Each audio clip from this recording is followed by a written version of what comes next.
Content വരുന്നവരെ നമുക്ക് ദൈവത്തിൻ്റെ കയ്യൊപ്പുണ്ടെന്ന് പറയാൻ പറ്റത്തില്ല. അല്ലെങ്കിൽ പണ്ടത്തെ ധ്യാനം തന്നെ നേരെ അതുപോലെ പഠിച്ച് വീണ്ടും പറഞ്ഞ പോലെ ഇരിക്കും. അങ്ങനെയല്ല. വെളിപാടിൻ്റെ കണ്ടന്റ് വരുമ്പോൾ നമുക്കറിയാം ഈ ഒരു ശക്തി, വെളിപാടിൻ്റെ കണ്ടന്റ് കൊണ്ട് ശക്തി അതങ്ങനെ ധ്യാനത്തിൻ്റെ അവസാനം വരെ ഉണ്ടാകും. അപ്പോൾ അറിവല്ല കൊടുക്കുന്നത്, ആൾക്കാർക്ക് അഭിഷേകമാണ് കൊടുക്കുന്നത്. വ്യത്യാസമുണ്ട് ഭയങ്കര. അറിവിൻ്റെ അകത്ത് വരണ ഇൻഫർമേഷനാണ് വരണത്. ഇൻഫർമേഷനെ കൊണ്ട് നമുക്ക് പ്രത്യേകിച്ച് കാര്യമില്ല. കാര്യം ഇൻഫർമേഷൻ ഇപ്പോൾ കെമിസ്ട്രി ഇൻഫർമേഷനാണ്, മാത്തമാറ്റിക്സ് ഇൻഫർമേഷനാണ്, എല്ലാ നോളജും ഇൻഫർമേഷനാണ്. വേർഡ് ഓഫ് ഗോഡ് അങ്ങനെയല്ല. വേർഡ് ഓഫ് ഗോഡ് അനോയിൻറ്റിങ്ങാണ് വരേണ്ടത്. ശക്തി വരണം, അതിൻ്റെ സൗഖ്യം വരണം, ബോധ്യം വരണം, നിലനിൽപ്പ് വരണം. ബോധ്യം കിട്ടിയാൽ നമുക്ക് നിലനിൽക്കും. ഇത് ഇന്നതിനാണെന്ന് പറഞ്ഞാൽ നമ്മൾ നിലനിൽക്കും. പിന്നെ തന്നെയല്ല, നമ്മൾ ഇപ്പം നിനക്ക് ഒരു സിസ്റ്റം ഉണ്ടെന്ന് വിചാരിക്കുമോ. ഡോക്ടർ പറഞ്ഞു റിസൾട്ട് വന്നിട്ടില്ലെന്ന് വിചാരിച്ചോ. റിസൾട്ട് വന്നിട്ടില്ല, അപ്പം നീ പേടിച്ചിരിക്കുകയാണ് റിസൾട്ട് എന്താകുമോ എന്ന്. പക്ഷേ കർത്താവ് എന്നാ ചെയ്തെന്ന് വെച്ച് കഴിഞ്ഞാൽ നിൻ്റെ ഭയം ഉൾപ്പെടെ വന്നിട്ടിങ്ങനെ അഭിഷേകം ചെയ്ത് കളയും. അതാണ് വചനപ്രഘോഷണത്തിൻ്റെ പ്രത്യേകത. അഭിഷേകം ചെയ്ത് കളയും. അത് നിനക്ക് നിലനിൽപ്പിൻ്റെ വരം തരികയും നിൻ്റെ മനസ്സിൻ്റെ ഉദ്വിഗ്നതയൊക്കെ അങ്ങ് കെടുത്തിക്കളയാങ്ങോട്ട് കെടുത്തിട്ട് നിങ്ങൾ നിലനിർത്തി തരും. പക്ഷേ അതുകൊണ്ടാണ് ദൈവം എപ്പോഴും പറയും നിങ്ങൾ ഇങ്ങനെ ടൈം ടേബിൾ വെച്ച് പ്രാർത്ഥിക്കരുത്, നിരന്തരം പ്രാർത്ഥിക്കണമെന്ന് പറയും. അഭിഷേകവും നിരന്തരം പ്രാർത്ഥിക്കുന്നത് തമ്മിൽ ഭയങ്കര പല ബന്ധമുണ്ട്. ഒന്ന് പ്രാർത്ഥിക്കേണ്ട, take the word of God, നിരന്തരം പ്രാർത്ഥിക്കേണ്ടത്. ശ്രുതിക്കട്ടെ. ഹല്ലേലൂയ ഹല്ലേലൂയ ഹല്ലേലൂയ ഹല്ലേലൂയ. യേശുവേ നന്ദി, യേശുവേ സ്തുതി, യേശുവേ ആരാധന ആരാധന ആരാധന ആരാധന യേശുവേ ആരാധന. ഫിലിപ്പി 4:4 മുതലുള്ള തിരുവചനങ്ങൾ. നിങ്ങൾ എപ്പോഴും നമ്മുടെ കർത്താവിൽ സന്തോഷിക്കുവിൻ. പറഞ്ഞേ, നിങ്ങൾ എപ്പോഴും നമ്മുടെ കർത്താവിൽ സന്തോഷിക്കുവിൻ. ഞാൻ വീണ്ടും പറയുന്നു, നിങ്ങൾ സന്തോഷിക്കുവിൻ. ലൈൻസിന്റെ പോക്ക് കണ്ടല്ലേ? എന്താ? നിങ്ങൾ എപ്പോഴും നമ്മുടെ കർത്താവിൽ. അപ്പോൾ the very name of Jesus, കർത്താവിൻ്റെ പേര് പോലും നമുക്കെന്താണ്? സന്തോഷത്തിൻ്റെ കാരണമാണ്. ചിലരുടെ ഓർമ്മകൾ പോലും നമുക്ക് സന്തോഷത്തിൻ്റെ കാരണമാണ്. അതുപോലെ കർത്താവിൻ്റെ പേര് പോലും നിങ്ങൾക്ക് സന്തോഷിക്കാൻ വേണ്ടി. ഒരു പക്ഷേ നിങ്ങൾ ചിലപ്പോൾ നിങ്ങളുടെ ജീവിത പങ്കാളി ഉണ്ടാകും, ഹസ്ബൻഡ് ഉണ്ടാകും, അല്ലെങ്കിൽ വൈഫുണ്ടാകും, അല്ലെങ്കിൽ മക്കളുണ്ടാകും. ഇവരിലൊക്കെ നമുക്ക് സന്തോഷമുണ്ട് തീർച്ചയായിട്ടും. പക്ഷേ നിങ്ങളൊന്ന് ചിന്തിച്ചു, നിങ്ങൾ എന്നേക്കാൾ നല്ല അനുഭവമുള്ള ആൾക്കാരല്ലേ, ചിന്തിച്ച് നോക്കിയേ. ഇറ്റ് ഈസ് ഫോർ കുറച്ച് സമയം. കുറച്ച് കഴിയുമ്പോൾ മക്കൾ ഇപ്പോൾ അവർ ഹോസ്റ്റലിലോട്ട് പഠിക്കാൻ പോയി കഴിഞ്ഞാൽ പിന്നെ അവർ നമ്മളെ മറന്നു പോകും. അവരും മറക്കും, നമ്മളും മറക്കും. മനഃപൂർവ്വം അല്ല, നമ്മൾ വേറെ ഒരു കാര്യത്തിൽ ഇൻവോൾവ് ആയി കഴിയുമ്പോൾ, വേറെ ഒരു വിഷയത്തിൽ ഇൻവോൾവ് ആയി കഴിയുമ്പോൾ നമ്മൾ മറക്കും. ഇതുപോലെ അപ്പോൾ അങ്ങനെ മറക്കുന്നതനുസരിച്ചിട്ട് ഇപ്പോൾ നമുക്കറിയാം, ആ സമയത്ത് ഇപ്പോൾ കറണ്ടൊക്കെ ഉണ്ടെങ്കിലും ചില സമയത്ത് സ്വിച്ച് ഓഫാണെങ്കിൽ ആ ഇലക്ട്രോണിക്സിൻ്റെ പ്രവാഹമില്ലാത്തത് കൊണ്ട് നമുക്ക് ഇലക്ട്രിസിറ്റി ഫീൽ ചെയ്യത്തില്ല. ഇതുപോലെ സിസ്റ്റമെല്ലാം കറക്റ്റാണെങ്കിലും ചിലപ്പോൾ നമുക്ക് അപ്പനുണ്ട്, ഭർത്താവുണ്ട്, മക്കളുണ്ട്, ഭാര്യയുണ്ട്, പക്ഷേ we are not feeling it sometimes. അവരെ നമുക്ക് ഫീൽ ചെയ്യത്തില്ല. അതുകൊണ്ട് എപ്പോഴും. പക്ഷേ ദൈവം അങ്ങനെയല്ല. ദൈവത്തിൻ്റെ സ്വിച്ച് ഓഫും സ്വിച്ച് ഓണും ഇല്ല, ബാക്കി എല്ലാ വിഷയങ്ങൾക്കും ഉണ്ട്. എന്താ പ്രശ്നം വെച്ചാൽ നമ്മൾ ദൈവത്തിൻ്റെ കാര്യങ്ങളിൽ സീരിയസ് ആണ്, ദൈവത്തിൻ്റെ കാര്യങ്ങളിൽ നമ്മൾ അലേർട്ടാണ്. എന്ത് കാര്യം ചെയ്യുമ്പോഴും ഈശോയ്ക്ക് ഇഷ്ടപ്പെടുമോ, അല്ലെങ്കിൽ ഇങ്ങനെ ഞാൻ ചെയ്താൽ അതിന് ഈശോയ്ക്ക് ഉണ്ടാകുന്ന ഒന്നാമത്തെ ഈ കോൾഡോ നമുക്ക് ഈ രുചിഭേദങ്ങളെപ്പോലെ തന്നെയാണ്. ദൈവം ഒരു പേഴ്സണായത് കാരണം എല്ലാ വിധത്തിലുള്ള വിഷയങ്ങൾക്കും ന്യൂട്രല്ല ഒരിക്കലും. എനിക്കങ്ങനെയാണ് കർത്താവിനെ മനസ്സിലായിരിക്കും. 4 വയസ്സ് മുതൽ ദൈവത്തിനെ അറിയാം. അപ്പോൾ ദൈവത്തിൻ്റെ സ്വഭാവം ന്യൂട്രല്ല, ഒരിക്കലും നെഗറ്റീവ് ആയിരിക്കത്തില്ല, എപ്പോഴും ഇങ്ങനെ പോസിറ്റീവ് ആയിരിക്കും. പക്ഷേ എല്ലാ വിഷയങ്ങളെക്കുറിച്ചും വളരെ ആൻസറബിളായിരിക്കും. എല്ലാ വിഷയവും. അതുകൊണ്ടാണ് നീ നിൽക്കുന്ന ഞാൻ അറിയുന്നു, നീ കിടക്കുന്ന ഞാൻ അറിയുന്നു, നീ ഉറങ്ങുന്ന ഞാൻ അറിയുന്നു, എല്ലാ കാര്യങ്ങളും. അപ്പോൾ അവിടെ സ്വിച്ച് ഓഫ് ചെയ്യാൻ പറ്റത്തില്ല. ഇസ്രായേലിൻ്റെ ദൈവം മയങ്ങുകയില്ല.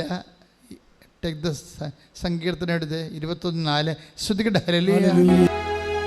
121 സങ്കീർത്തനം 4-ാം തിരുവചനം. 121:4. ഇസ്രായേലിന്റെ പരിപാലകൻ. ഒന്ന് പറഞ്ഞേ. ഇസ്രായേലിന്റെ പരിപാലകൻ മയങ്ങുകയില്ല, ഉറങ്ങുകയുമില്ല. ഉറക്കവും മയക്കവും ഒക്കെ എല്ലാം ഒരുപോലെയാണല്ലേ. ഒരാൾ മയങ്ങിയിരിക്കണമെങ്കിലും ആൾ ഉറങ്ങിയിരിക്കണമെങ്കിൽ ഫലത്തിൽ ഉറക്കം തന്നെയാണ്. മനസ്സിലായില്ലേ? നമ്മൾ മയങ്ങിയിരുന്നാലും ഉറങ്ങിയിരുന്നാലും ഫലത്തിൽ ഉറക്കം തന്നെയാണ്. അതുകൊണ്ട് ഇന്ത്യൻ മീമാംസകളിലൊക്കെ ദൈവത്തിന് മീനാക്ഷി എന്നൊക്കെ വിളിക്കത്തില്ലേ? എന്താ മീനിൻ്റെ അക്ഷിയുള്ള ആൾ, കണ്ണിന് എന്താ മീനിന് കൺപോളയില്ലല്ലോ, അതിങ്ങനെ എപ്പോഴും തുറന്നിരിക്കുക അല്ലേ, എല്ലാം തുറന്നിരിക്കുക.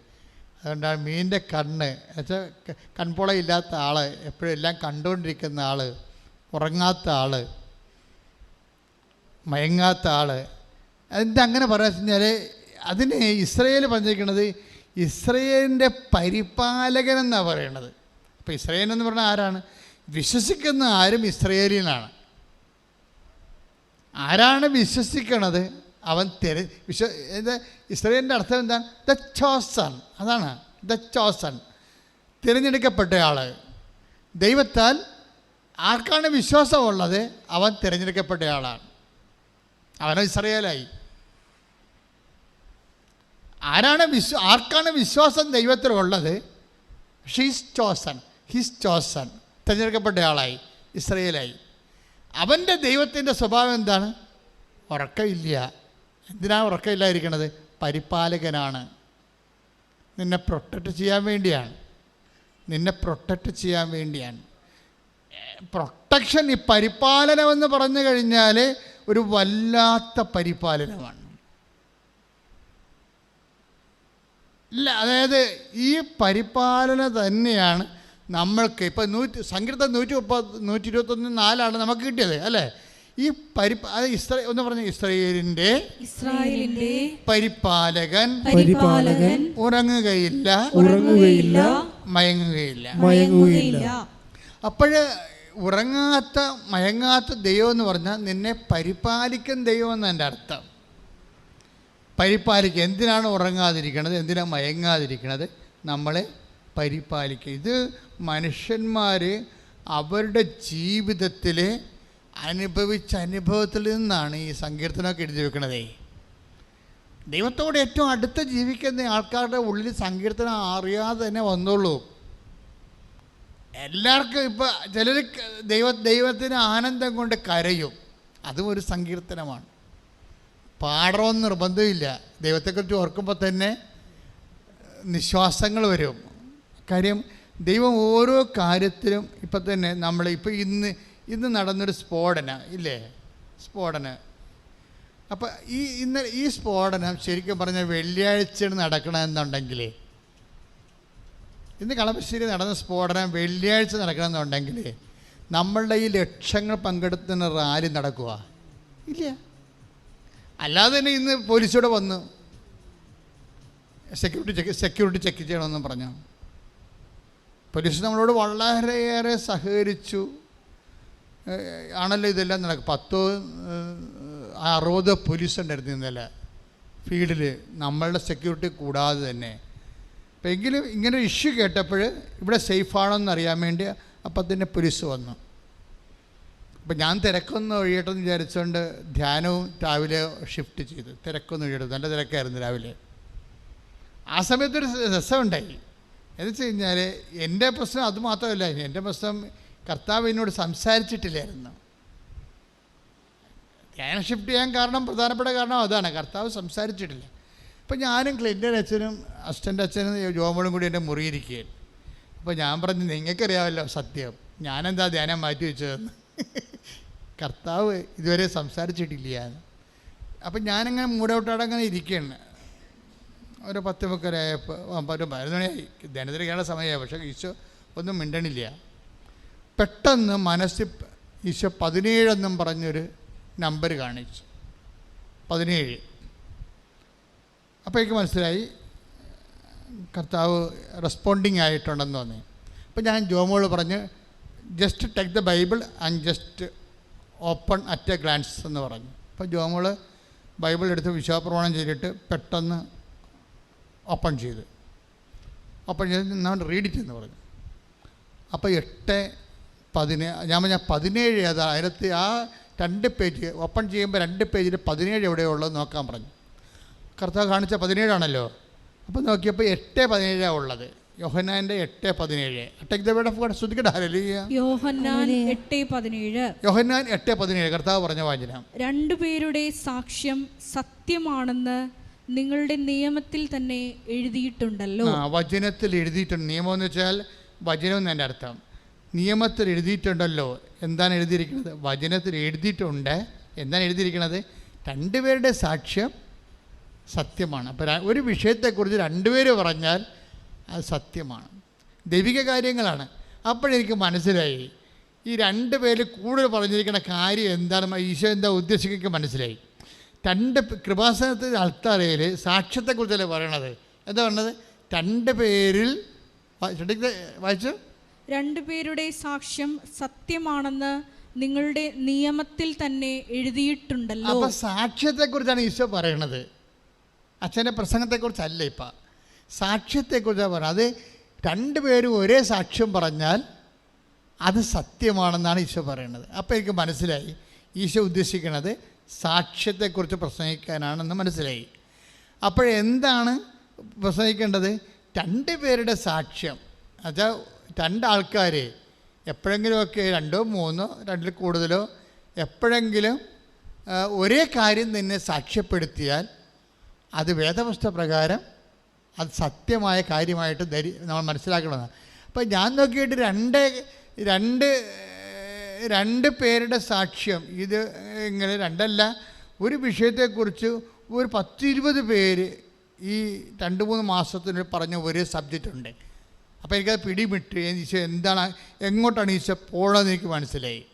അതായത് ഇവിടെ നടന്ന സാക്ഷ്യങ്ങളിൽ, കൃപാസന ഉടമ്പടി സാക്ഷ്യങ്ങളിൽ റെക്കറി ചെയ്ത് വരുന്ന സബ്ജക്റ്റ് എന്താണ് എന്ന് എനിക്ക് മനസ്സിലാകാൻ കാരണം ഇന്നലെ ഇവിടെയൊക്കെ വല്ലാത്തൊരു ഡിസ്കഷൻ നടന്നുകൊണ്ടിരിക്കുകയായിരുന്നു.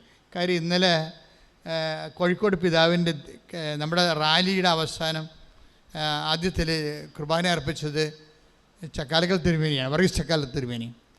അപ്പോൾ ഇതിൻ്റെ ഈ ഉടമ്പടിയുടെ ടച്ചിങ് ഞങ്ങളുടെ ആലപ്പുഴ പിതാവിന് കൊടുത്തതുപോലെ തന്നെ ദൈവം ചക്കാലക്കൽ പിതാവിന് അതുപോലെ തന്നെ ഉള്ള വെളിപാട് കൊടുത്തിട്ടുണ്ട് ഉടമ്പടിയെക്കുറിച്ച്. കാര്യം പുസ്തകം എഴുതിയപ്പോൾ അദ്ദേഹമാണ് അതിൻ്റെ അകത്ത് കൺകറൻസ് ചെയ്തിരിക്കുന്നത്. അതിൻ്റെ ദൈവശാസ്ത്ര കാര്യം അന്ന് അദ്ദേഹത്തിനായിരുന്നു സഭയിൽ അധികാരം, പവറല്ല, ഇതൊക്കെ അതായത് തിയോളജിക്കൽ കമ്മീഷനായിരുന്നു. KCB കേരള സഭയുടെ ദൈവശാസ്ത്ര കമ്മീഷൻ്റെ ചെയർമാനായിരുന്നു. ഞങ്ങൾക്കത് അറിയത്തില്ലായിരുന്നു. അദ്ദേഹത്തിൻ്റെ കയ്യിലാണ് മാതാവ് ഈ പുസ്തകത്തിൻ്റെ കയ്യെഴുത്ത് പ്രതികൊണ്ട് കൊടുക്കുന്നത് ഉടമ്പടിയുടെ. അദ്ദേഹം അതെല്ലാം പരിശോധിച്ചിട്ട് അതിൻ്റെ ദൈവശാസ്ത്രപരമായ രീതിയിൽ അതിനെല്ലാം വിശ്വസിച്ച് അതിൻ്റെ തെറ്റുണ്ടോ എന്ന് നോക്കി. കാര്യം ദൈവം നമുക്കങ്ങനെ ആർക്കും കയറി എന്തും പഠിപ്പിക്കാൻ പറ്റത്തില്ലേ. അതിന് ദൈവവചനത്തോട് ബന്ധമുണ്ടാകണം, വചനപരമായിരിക്കണം. സഭയുടെ നിയമങ്ങളുണ്ട്. കാറ്റഗിസമത്ത് കാത്തലിക് ചർച്ചുണ്ട്, അത് വലിയ പുസ്തകമാണ്. പിന്നെ വത്തിക്കാൻ സുനദോസിൻ്റെ ഡയറക്ടറി ഉണ്ട്, സുനദോസിൻ്റെ ഡോക്യുമെൻറ്റ്സ് ഉണ്ട്. ഇങ്ങനെ സഭയിലെ ജെറോം ബിബ്ലിക്കൽ കമൻട്രി ഉണ്ട്. ഇതെല്ലാം വലിയ 10,000-30,000 പേജുകളുള്ള വലിയ പുസ്തകങ്ങളാണ്. ഈ പുസ്തകങ്ങളിലൊക്കെ ആയിട്ട് കൺകർ ചെയ്യണം. ഒരു പ്രെയർ വരുമ്പോൾ, സഭയിൽ പുതിയ വരുമ്പോൾ, സഭയിലെ ഈ 2000 വർഷങ്ങളുടെ ഉരുത്തിരിഞ്ഞിട്ടുള്ള ദൈവശാസ്ത്രവുമായിട്ട് ഡോഗ്മയുമായിട്ട് ഇതിനെ സിങ്ക് ചെയ്യണം. അല്ലെന്നുണ്ടെങ്കിൽ അബദ്ധ പ്രബോധനമാകും. വേണമെങ്കിൽ സഭയ്ക്ക് എന്നെ സസ്പെൻഡ് ചെയ്യാൻ പറ്റും. പെട്ടെന്നായിരിക്കും ഇതൊക്കെ നടക്കുന്നത്. അപ്പോൾ എനിക്കതിനെക്കുറിച്ച് പേടിയുണ്ടായിരുന്നു. ഇങ്ങനെ കർത്താവ് നമുക്ക് ഉടമ്പടിയെ തന്നെങ്കിലും അതിൻ്റെ ദൈവശാസ്ത്രവും കാത്തലിക് കാറ്റഗിസവും അതിൻ്റെ വത്തിക്കാൻ ഡോക്യുമെൻറ്റും എല്ലാം ക്ലിയർ ചെയ്യാൻ വേണ്ടി മാതാവ് ഈ പിതാവിനെ ഇവിടെ കൊണ്ടുവന്ന് കൈയെഴുത്ത് പ്രതി മേടിച്ചുകൊണ്ട് പോയി. ആ ഒരു പ്രത്യേക സാഹചര്യത്തിൽ അത് നമ്മൾ ഇതിൻ്റെ പിന്നിലെല്ലാം ഒരു അത്ഭുതത്തിൻ്റെ ദൈവം നേരിട്ട് ചെയ്യണ കുറേ കാര്യങ്ങളുണ്ട്, നമുക്കറിയാൻ പാടില്ലാത്ത കാര്യങ്ങൾ. എനിക്കറിയത്തില്ലായിരുന്നു വർഗീസ് പിതാവ്, ചക്കാലക്ക പിതാവാണ് തിയോളജിക്കൽ കമ്മീഷൻ്റെ ചെയർമാനെന്ന്. എനിക്കറിയാൻ പാടില്ല. രണ്ടാമത്തെ കാര്യം, ഇങ്ങനെയുള്ള പുസ്തകങ്ങൾ തിയോളജിക്കൽ കമ്മീഷനാണ് അവസാനമായിട്ട് പരിശോധിക്കേണ്ടതെന്നും എനിക്കറിയത്തില്ലായിരുന്നു. പക്ഷെ മാതാവിനെല്ലാം അറിയാം. അതാണ് നമ്മുടെ സംഭവം. എനിക്ക് രണ്ട് കാര്യം അറിയാൻ പാടില്ലായിരുന്നു. ഒരു കാര്യം എനിക്കറിയാൻ പാടില്ലാതിരുന്നത്, തിയോളജിക്കൽ കമ്മീഷനാണ് ഇത് അടിസ്ഥാനപരമായിട്ട് മലയാളത്തിൽ ഇറങ്ങുന്ന കേരള സഭയിലുണ്ടാകുന്ന വിഷയങ്ങളെ പരിശോധിക്കേണ്ട ആളെന്ന് എനിക്കറിയത്തില്ലായിരുന്നു. രണ്ടാമത്തെ എനിക്കറിയാൻ പാടില്ലത്, ചക്കാലക്ക പിതാവാണ് ഇത് പരിശോധിക്കേണ്ട ആളെന്നും എനിക്കറിയത്തില്ല. ഞാൻ സത്യമായിട്ട് അറിയത്തില്ല, ആൾക്കാരെന്ന് ഞാൻ പറഞ്ഞ കാര്യമല്ലേ. പക്ഷേ ഇത് രണ്ടും മാതാവിനറിയാം. നിങ്ങൾ ചിന്തിക്കേണ്ട ഒരു കാര്യം ഇതുണ്ട്, നിങ്ങളുടെ ജീവിതം ഇതുപോലെ തന്നെ സംഭവം. നിങ്ങളുടെ വീട്, നിങ്ങളുടെ വിവാഹം, നിങ്ങളുടെ മക്കൾ, നിങ്ങളുടെ ജോലി, നിങ്ങളുടെ കടങ്ങൾ, ഇതെങ്ങനെ പരിഹരിക്കണമെന്ന് നിങ്ങൾക്കറിയത്തില്ല. ക്ലിയർ അല്ലേ? പക്ഷേ നിന്റെ ദൈവത്തിന് അറിയാം. കൈയടിച്ച് കർത്താൻ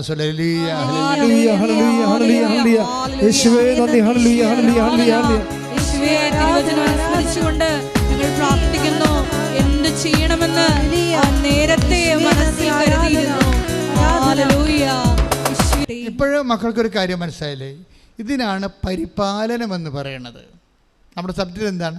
ഇസ്രായേലിൻ്റെ പരിപാലകൻ മയങ്ങുകയില്ല, ഉറങ്ങുകയില്ല.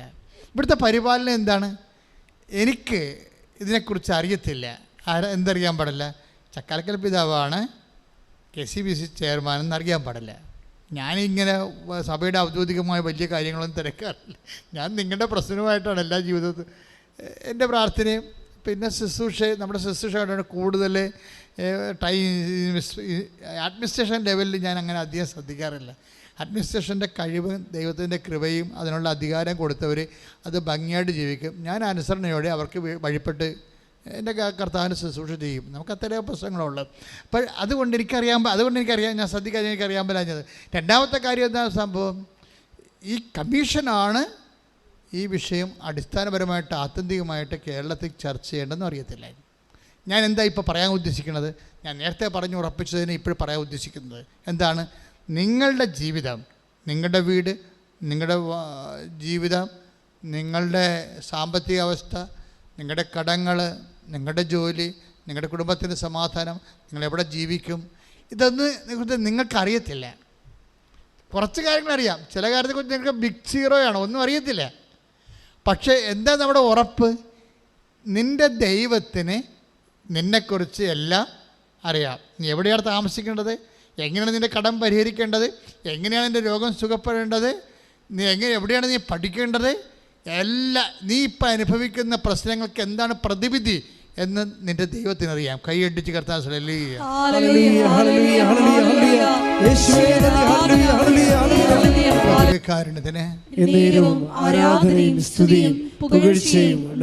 അപ്പോൾ ഈശോയുടെ മനസ്സിൽ ഇതാ ഉള്ളത്, രണ്ടുപേര് കൂടി പറയുന്ന സാക്ഷ്യങ്ങൾ. രണ്ടുപേരും ഒരേ കാര്യത്തെക്കുറിച്ച് സാക്ഷ്യം പറഞ്ഞാൽ അത് സത്യമാണ്. ഇപ്പോൾ രണ്ടുപേര് കൂടി പറഞ്ഞ സാക്ഷ്യങ്ങളിൽ ഈ ദിവസങ്ങളിൽ ചർച്ചയ്ക്ക് വന്ന എന്താണ്? അപ്പോൾ വർഗീസ് പിതാവ് ഇന്നലെ കുർബാന അർപ്പിച്ചപ്പോൾ അവസാനം പറഞ്ഞൊരു വാക്കുണ്ട്. എന്താണ്? അദ്ദേഹം ടൈക്കണപ്പായിപ്പോയി, അഭിഷേകത്തിൽ നിറഞ്ഞ് അദ്ദേഹം പറഞ്ഞ് ഇതിനൊരു ജപമാലയുടെ ഒരു വൈബ്രേഷൻ ഉണ്ടേ. എല്ലാ ജനങ്ങളും, ലക്ഷക്കണക്കിന് ജനങ്ങളിങ്ങനെ പ്രാർത്ഥിച്ച് അന്തരീക്ഷം മുഴുവൻ ദൈവ ചൈതന്യം നിറഞ്ഞു നിന്നപ്പോൾ അദ്ദേഹത്തിന് ഉണ്ടായിരുന്ന ഒരു ഉൾവിളിയുണ്ട്. എന്താണ്? അടുത്ത കൊല്ലം ഞാനും ഈ റാലിയുടെ കൂടെ നിങ്ങളുടെ കൂടെ നടന്നു വരുമെന്ന്. അതൊരു അഭിഷേകമാണ്. അതുകൊണ്ട് പിന്നീട് ഒരു കാര്യം എന്താ അദ്ദേഹം അത് പറയാൻ കാരണം എന്ന് വെച്ചാൽ, അദ്ദേഹം പറഞ്ഞ അവസാനം പറഞ്ഞിട്ടില്ലേ, ഞാൻ അൾത്താരെ കയറിയപ്പോൾ ഞാൻ കൃപാസനം മാതാവ് എന്നോട് സംസാരിച്ചു. അതാണ്. അപ്പോൾ അത് കേട്ടപ്പോൾ എനിക്ക് രോമാഞ്ചായിപ്പോയി. ഇക്കാര്യം എനിക്കിത് അറിയാവില്ല, അമ്മയ്ക്ക് ഈ പരിപാടി ഉള്ളതാണെന്നറിയാം. എത്രയോ മനുഷ്യരോട് അമ്മ സംസാരിക്കുന്നത്. അതായത് ഞാൻ അൾത്താരെ കയറിയപ്പോൾ, ആദ്യമായി അൾത്താരെ കയറിയപ്പോൾ കൃപാസന അമ്മ എന്നോട് സംസാരിച്ചു. എന്താ സംസാരിച്ചത്? ഞാൻ നിന്നെ കാത്തിരിക്കുകയായിരുന്നു, ഞാൻ നിന്നെ കാത്തിരിക്കുകയായിരുന്നു. അപ്പോൾ എത്രയോ കാലമായിട്ട് ഈ ആൾ ഇവിടെ വരാൻ വേണ്ടി അമ്മ കാത്തിരുന്നു എന്നുള്ളതാണ്.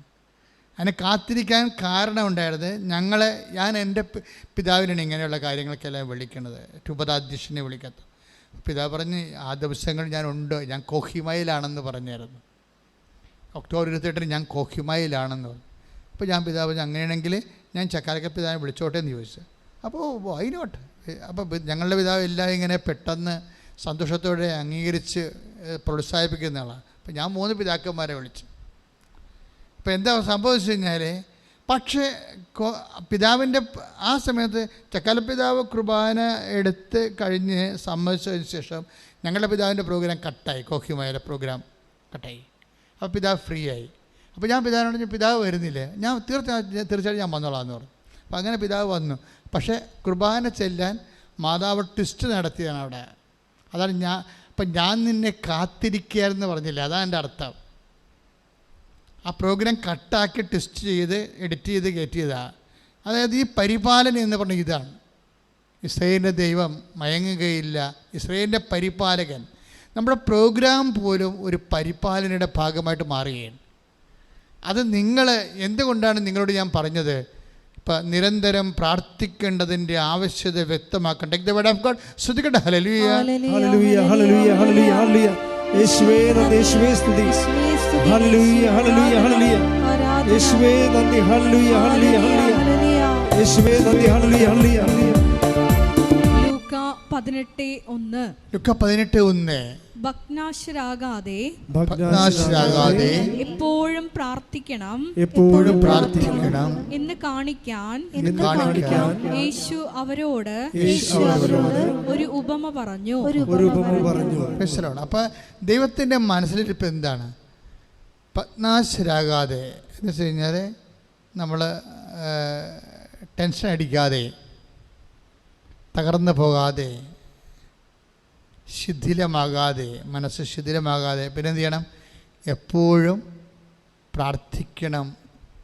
എപ്പോഴും പ്രാർത്ഥിക്കുന്ന പറഞ്ഞാൽ അതായത് നിങ്ങൾക്ക് നിങ്ങളുടെ പ്രാർത്ഥന ടൈം കൂടുന്നത്.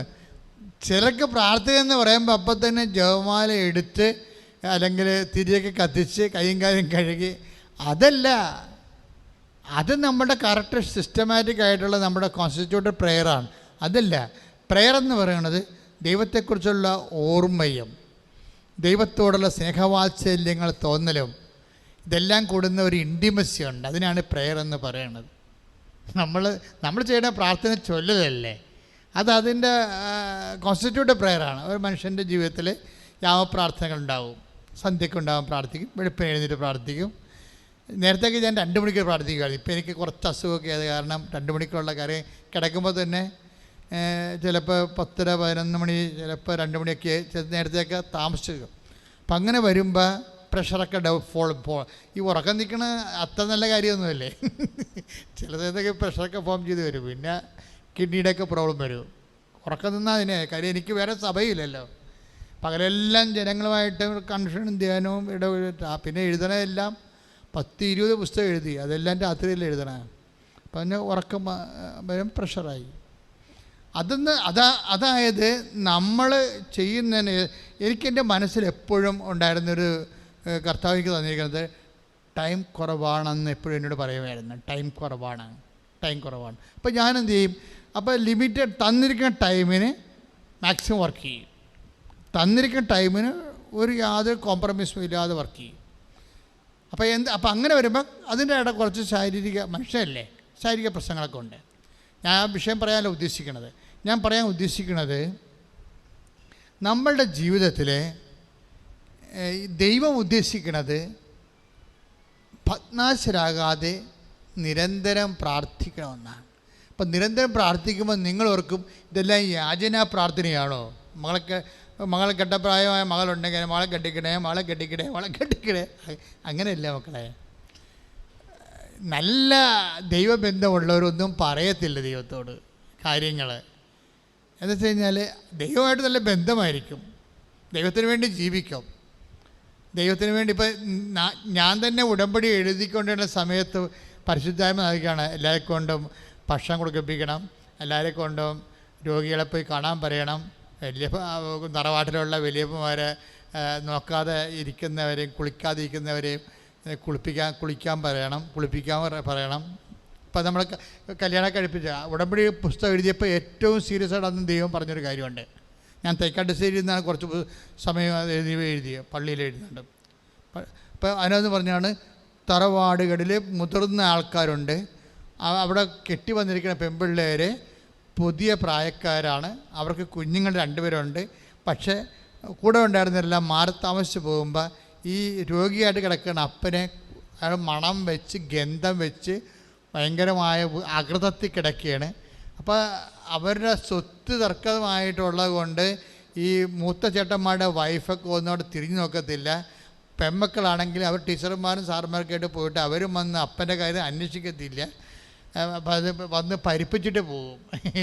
ഇളയ മരുമകൾ തറവാട്ട് നിൽക്കുന്നവളെ പരിപ്പിച്ചിട്ട് പോകുന്നല്ലാതെ ഇവർ നേരെ വന്ന് അപ്പനൊരു ചൂടുവെള്ളം പോലും കൊടുക്കുകയോ കോരിക്കൊള്ളുകയോ ഇല്ല. ആ സമയത്ത് അവർ പിള്ളേരെ വരാമെന്നും പറഞ്ഞ് അവർ പോകും. അപ്പോൾ ഇങ്ങനെ കുറേ അനാഥ പ്രേതങ്ങളെ പോലെ കുടുംബങ്ങളിലൊക്കെ മുതിർന്നവർ രോഗികളായിട്ട് കുളിക്കാണ്ട് കിടപ്പുണ്ട്. അവരെ കുളിപ്പിക്കാൻ പറയണമെന്നതിനോട് പറഞ്ഞ് ഞാനത് എഴുതി വെച്ച്. രോഗികളെ നമ്മുടെ ഉടമ്പടിയിലെ പ്രധാനപ്പെട്ട സംഭവമാണ്. ഞാൻ ആദ്യകാലങ്ങളൊക്കെ അത് പറയുമായിരുന്നു. എനിക്ക് റെപ്പറ്റീഷൻ ചെയ്ത് പറയണത് ഇഷ്ടമില്ലാത്തത് കൊണ്ടാണ് പിന്നെ ഞാനത് സ്റ്റോപ്പ് ചെയ്തത്. പക്ഷേ ഉടമ്പടി എന്ന് പറയുമ്പോൾ ഇതെല്ലാം പ്രാർത്ഥനയുടെ ഭാഗമാണ്. മനസ്സിലായില്ലേ? പത്രം കൊടുക്കാൻ പോണതും അതിലൂടെ വിശ്വാസം കൈമാറുന്നതും അതുപോലെ തന്നെ എല്ലാം രോഗികളെ കാണാൻ പോകുന്നതും. ഇപ്പം നമ്മളിവിടെ ഒരു കൃപാസനം മിഷൻ തുടങ്ങിയില്ലേ അപ്പുറത്ത്, കഴിഞ്ഞ വ്യാഴാഴ്ച വെഞ്ചരിച്ചു. അതായത് എന്താ സംഭവിച്ചത്, നിങ്ങൾ കൊണ്ടുവന്ന പുതിയ തുണികളെല്ലാം ഉടുപ്പുകളെല്ലാം വെച്ചിരിക്കുകയാണ്. എന്നിട്ട് നിങ്ങളുടെ കൂടെ തന്നെ ഉടമ്പെടുക്കാൻ വരുന്ന കൂട്ടത്തിൽ പാവപ്പെട്ടവരുണ്ടെങ്കിൽ അവർക്ക് അവർ കൊണ്ട് കാര്യങ്ങൾ പറഞ്ഞു കഴിഞ്ഞാൽ ഉടനെ അവർക്ക് നിങ്ങൾ കൊണ്ടുവന്ന പാസ് ചെയ്ത് കൊടുക്കും ഉടുപ്പ്. അല്ല നിങ്ങൾ ആരെങ്കിലും കണ്ടുവച്ചിട്ടുണ്ടെന്ന് അവർക്ക് കൊടുത്താൽ കൊള്ളാമെന്ന് നിങ്ങൾക്ക് തോന്നുന്നുണ്ടെങ്കിൽ നിങ്ങൾ ഉടമ്പടി പത്രം മേടിച്ചിട്ട് അത് സൈൻ ചെയ്ത് വെച്ച് ഉടുപ്പ് എടുത്തു തരും. എന്ന് വെച്ച് കഴിഞ്ഞാൽ ഞാൻ നഗ്നനായിരുന്നു, നിങ്ങളെന്നെ ഉടുപ്പിച്ചു. അതാണ് സംഭവം. അതിങ്ങനെ ഗ്രാൻഡ് സ്കെയിലിൽ ഇപ്പോൾ നമുക്ക് 2000-ഓളം പീസ് ഇരിപ്പുണ്ട്. അപ്പോൾ അതിപ്പോൾ ഈ ഒക്ടോബർ മാസം അമ്മയുടെ റാലി കഴിയുമ്പോൾ ആൾക്കാർക്ക് കൊടുക്കുക. അതിനുവേണ്ടി പ്രത്യേക സ്ഥാപനം ഉണ്ടാക്കിയിരിക്കുകയാണ്, സോഷ്യോ എന്നും പറഞ്ഞ്, അവിടെ നമ്മുടെ പാർക്കിംഗ് സെൻറ്ററിലെ. അപ്പോൾ എന്ത് സംഭവിച്ചു കഴിഞ്ഞാൽ ഇതെല്ലാം നമ്മുടെ പ്രാർത്ഥനയുടെ ഭാഗമാണ്. മനസ്സിലായില്ലേ? ഈ പ്രേക്ഷിത പ്രവർത്തനം എന്ന് പറയുന്നതും സാമൂഹ്യ പ്രവർത്തനം പറയുന്നതും വ്യത്യാസമുണ്ട്. പ്രേക്ഷിത പ്രവർത്തനം ദൈവത്തോട് പ്രാർത്ഥിച്ച് ഒരു പ്രാർത്ഥന പോലെയാണ് നമ്മൾ ചെയ്യണത്. സാമൂഹ്യ പ്രവർത്തനത്തിൽ പ്രാർത്ഥന കണ്ടനല്ല. നമുക്ക് കഴിവുണ്ട്, സന്മനസ്സുണ്ടെങ്കിൽ നമുക്ക് ചെയ്യാൻ പറ്റും. അവിടെ ദൈവം കക്ഷിയല്ല. ആണെങ്കിൽ ആകണമെന്ന് നിർബന്ധമില്ല. പക്ഷേ ഈശോ ഒരു വാക്ക് പറഞ്ഞിട്ടുണ്ട്. എന്താണ്? എന്ത് ചെയ്താലും എൻ്റെ നാമത്തിൽ ചെയ്യണമെന്നാണ്, അല്ലെങ്കിൽ റീഫണ്ടബിൾ അല്ലെന്നോ. മനസ്സിലായില്ലേ? എൻ്റെ നാമത്തിൽ, take the word of God, ഒരു ഗ്ലാസ് പച്ചവെള്ളമാണ് എൻ്റെ നാമത്തിൽ നൽകുന്നതെങ്കിൽ ശ്രദ്ധിക്കട്ടെ. ഹല്ലേലൂയ, ഹല്ലേലൂയ, ഹല്ലേലൂയ. യേശുവേ നന്ദി, യേശുവേ സ്തുതി. ഹല്ലേലൂയ, ഹല്ലേലൂയ, ഹല്ലേലൂയ, ഹല്ലേലൂയ. യേശുവേ ആരാധന, ആരാധന, ആരാധന, ആരാധന. ഹല്ലേലൂയ, ഹല്ലേലൂയ.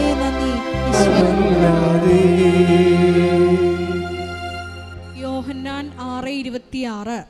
യോഹന്നാൻ 6:26. യേശു പ്രതിവചിച്ചു, സത്യം സത്യമായി, സത്യം സത്യമായി ഞാൻ നിങ്ങളോട് പറയുന്നു, അടയാളങ്ങൾ കണ്ടതുകൊണ്ടല്ല,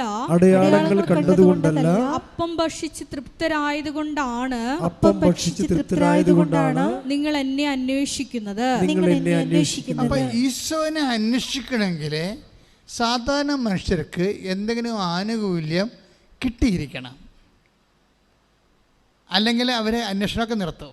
അതാണ് വിഷയം, സാധാരണ മനുഷ്യർ. പക്ഷെ അമ്മ അങ്ങനെയല്ല. അപ്പം വർദ്ധിപ്പിച്ചില്ലെങ്കിലും വെള്ളം വീഞ്ഞാക്കിയില്ലെങ്കിലും യേശുവിനെ അമ്മ അന്വേഷിക്കും. എങ്ങനെ അന്വേഷിക്കും? യേശു കൈമോശം വന്നെന്ന് തോന്നിക്കഴിഞ്ഞാൽ.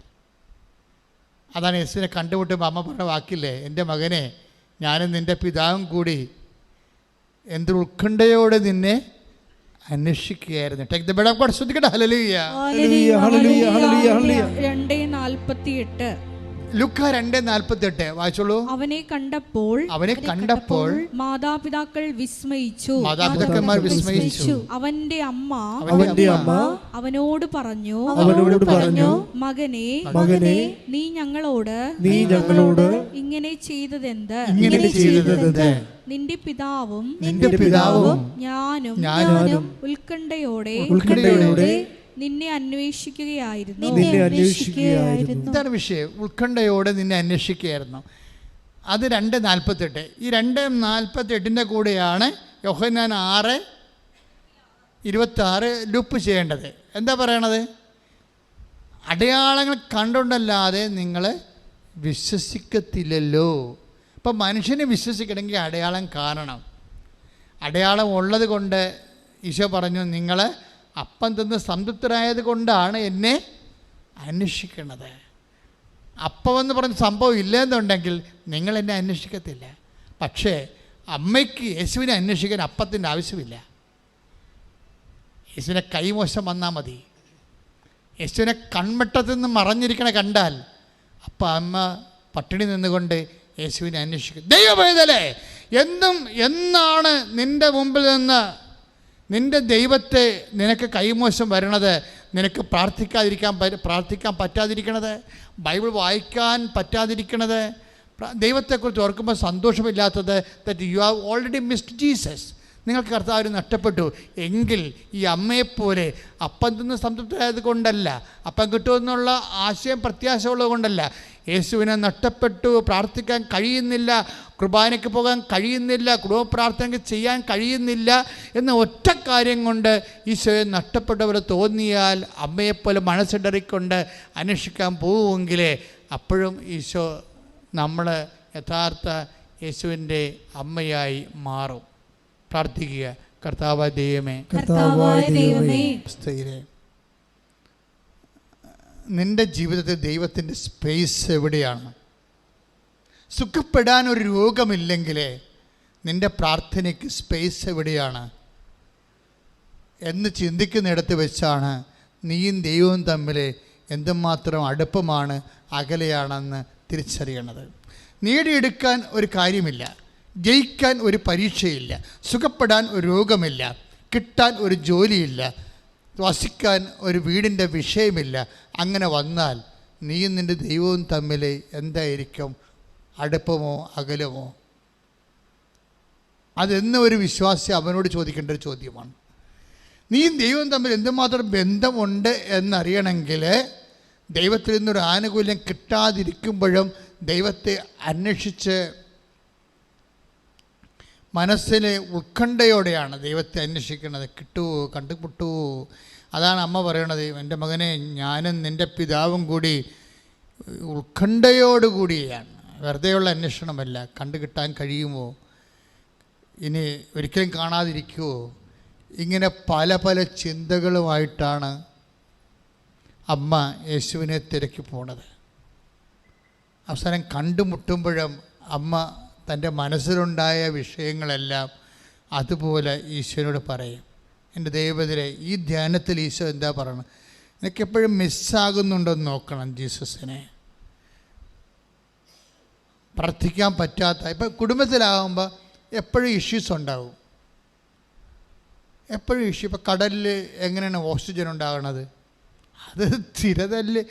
ഈ കടലിലെ മത്സ്യങ്ങളൊക്കെ അല്ലെങ്കിൽ ഈ ജലാശയത്തിലെ മത്സ്യങ്ങളൊക്കെ എവിടെ നിന്നാണ് ഭക്ഷണം ഓക്സിജൻ എടുക്കേണ്ടത്? വെള്ളത്തിൽ നിന്നല്ലേ. മഴയും കാറ്റും വരുമ്പോൾ ഓളങ്ങൾ ഉണ്ടാകുന്നതും എല്ലാം ഓക്സിജൻ അല്ലേ കിട്ടണത്. അപ്പം കടലിലുള്ള ജീവികളെ ഉദ്ദേശിച്ചിട്ടാണ് അതിന് തിരച്ചിലുള്ളത്. പ്രാണവായുവും തിരയിലെ പിടച്ചിലും തമ്മിൽ ഭയങ്കര ബന്ധമാണ് ശരിക്കും. ഇപ്പം നമ്മൾ തന്നെ തിരയൊന്നും ഇല്ലാ സ്ഥലങ്ങളിലൊക്കെ ചെമ്മീനൊക്കെ വളർത്തുമ്പോൾ നിങ്ങൾ കണ്ടിട്ടില്ലേ? ശാസ്ത്രീയമായിട്ട് ചെമ്മീൻ വളർത്തുന്ന സ്ഥലങ്ങളിൽ തന്നെത്താൻ തിര ഉണ്ടാക്കി കൊടുക്കും. ഒരു മെഷീൻ വെച്ച് തിര ഉണ്ടാക്കി കൊടുക്കും, പതപ്പിച്ച്, വെള്ളം പതപ്പിച്ച് കൊടുക്കും. ഒരു വലിയൊരു മോട്ടർ വെച്ചിട്ട്, ഇങ്ങനെ ഇലകളുള്ള ഒരു മോട്ടർ വെച്ചിട്ട് കറക്കി.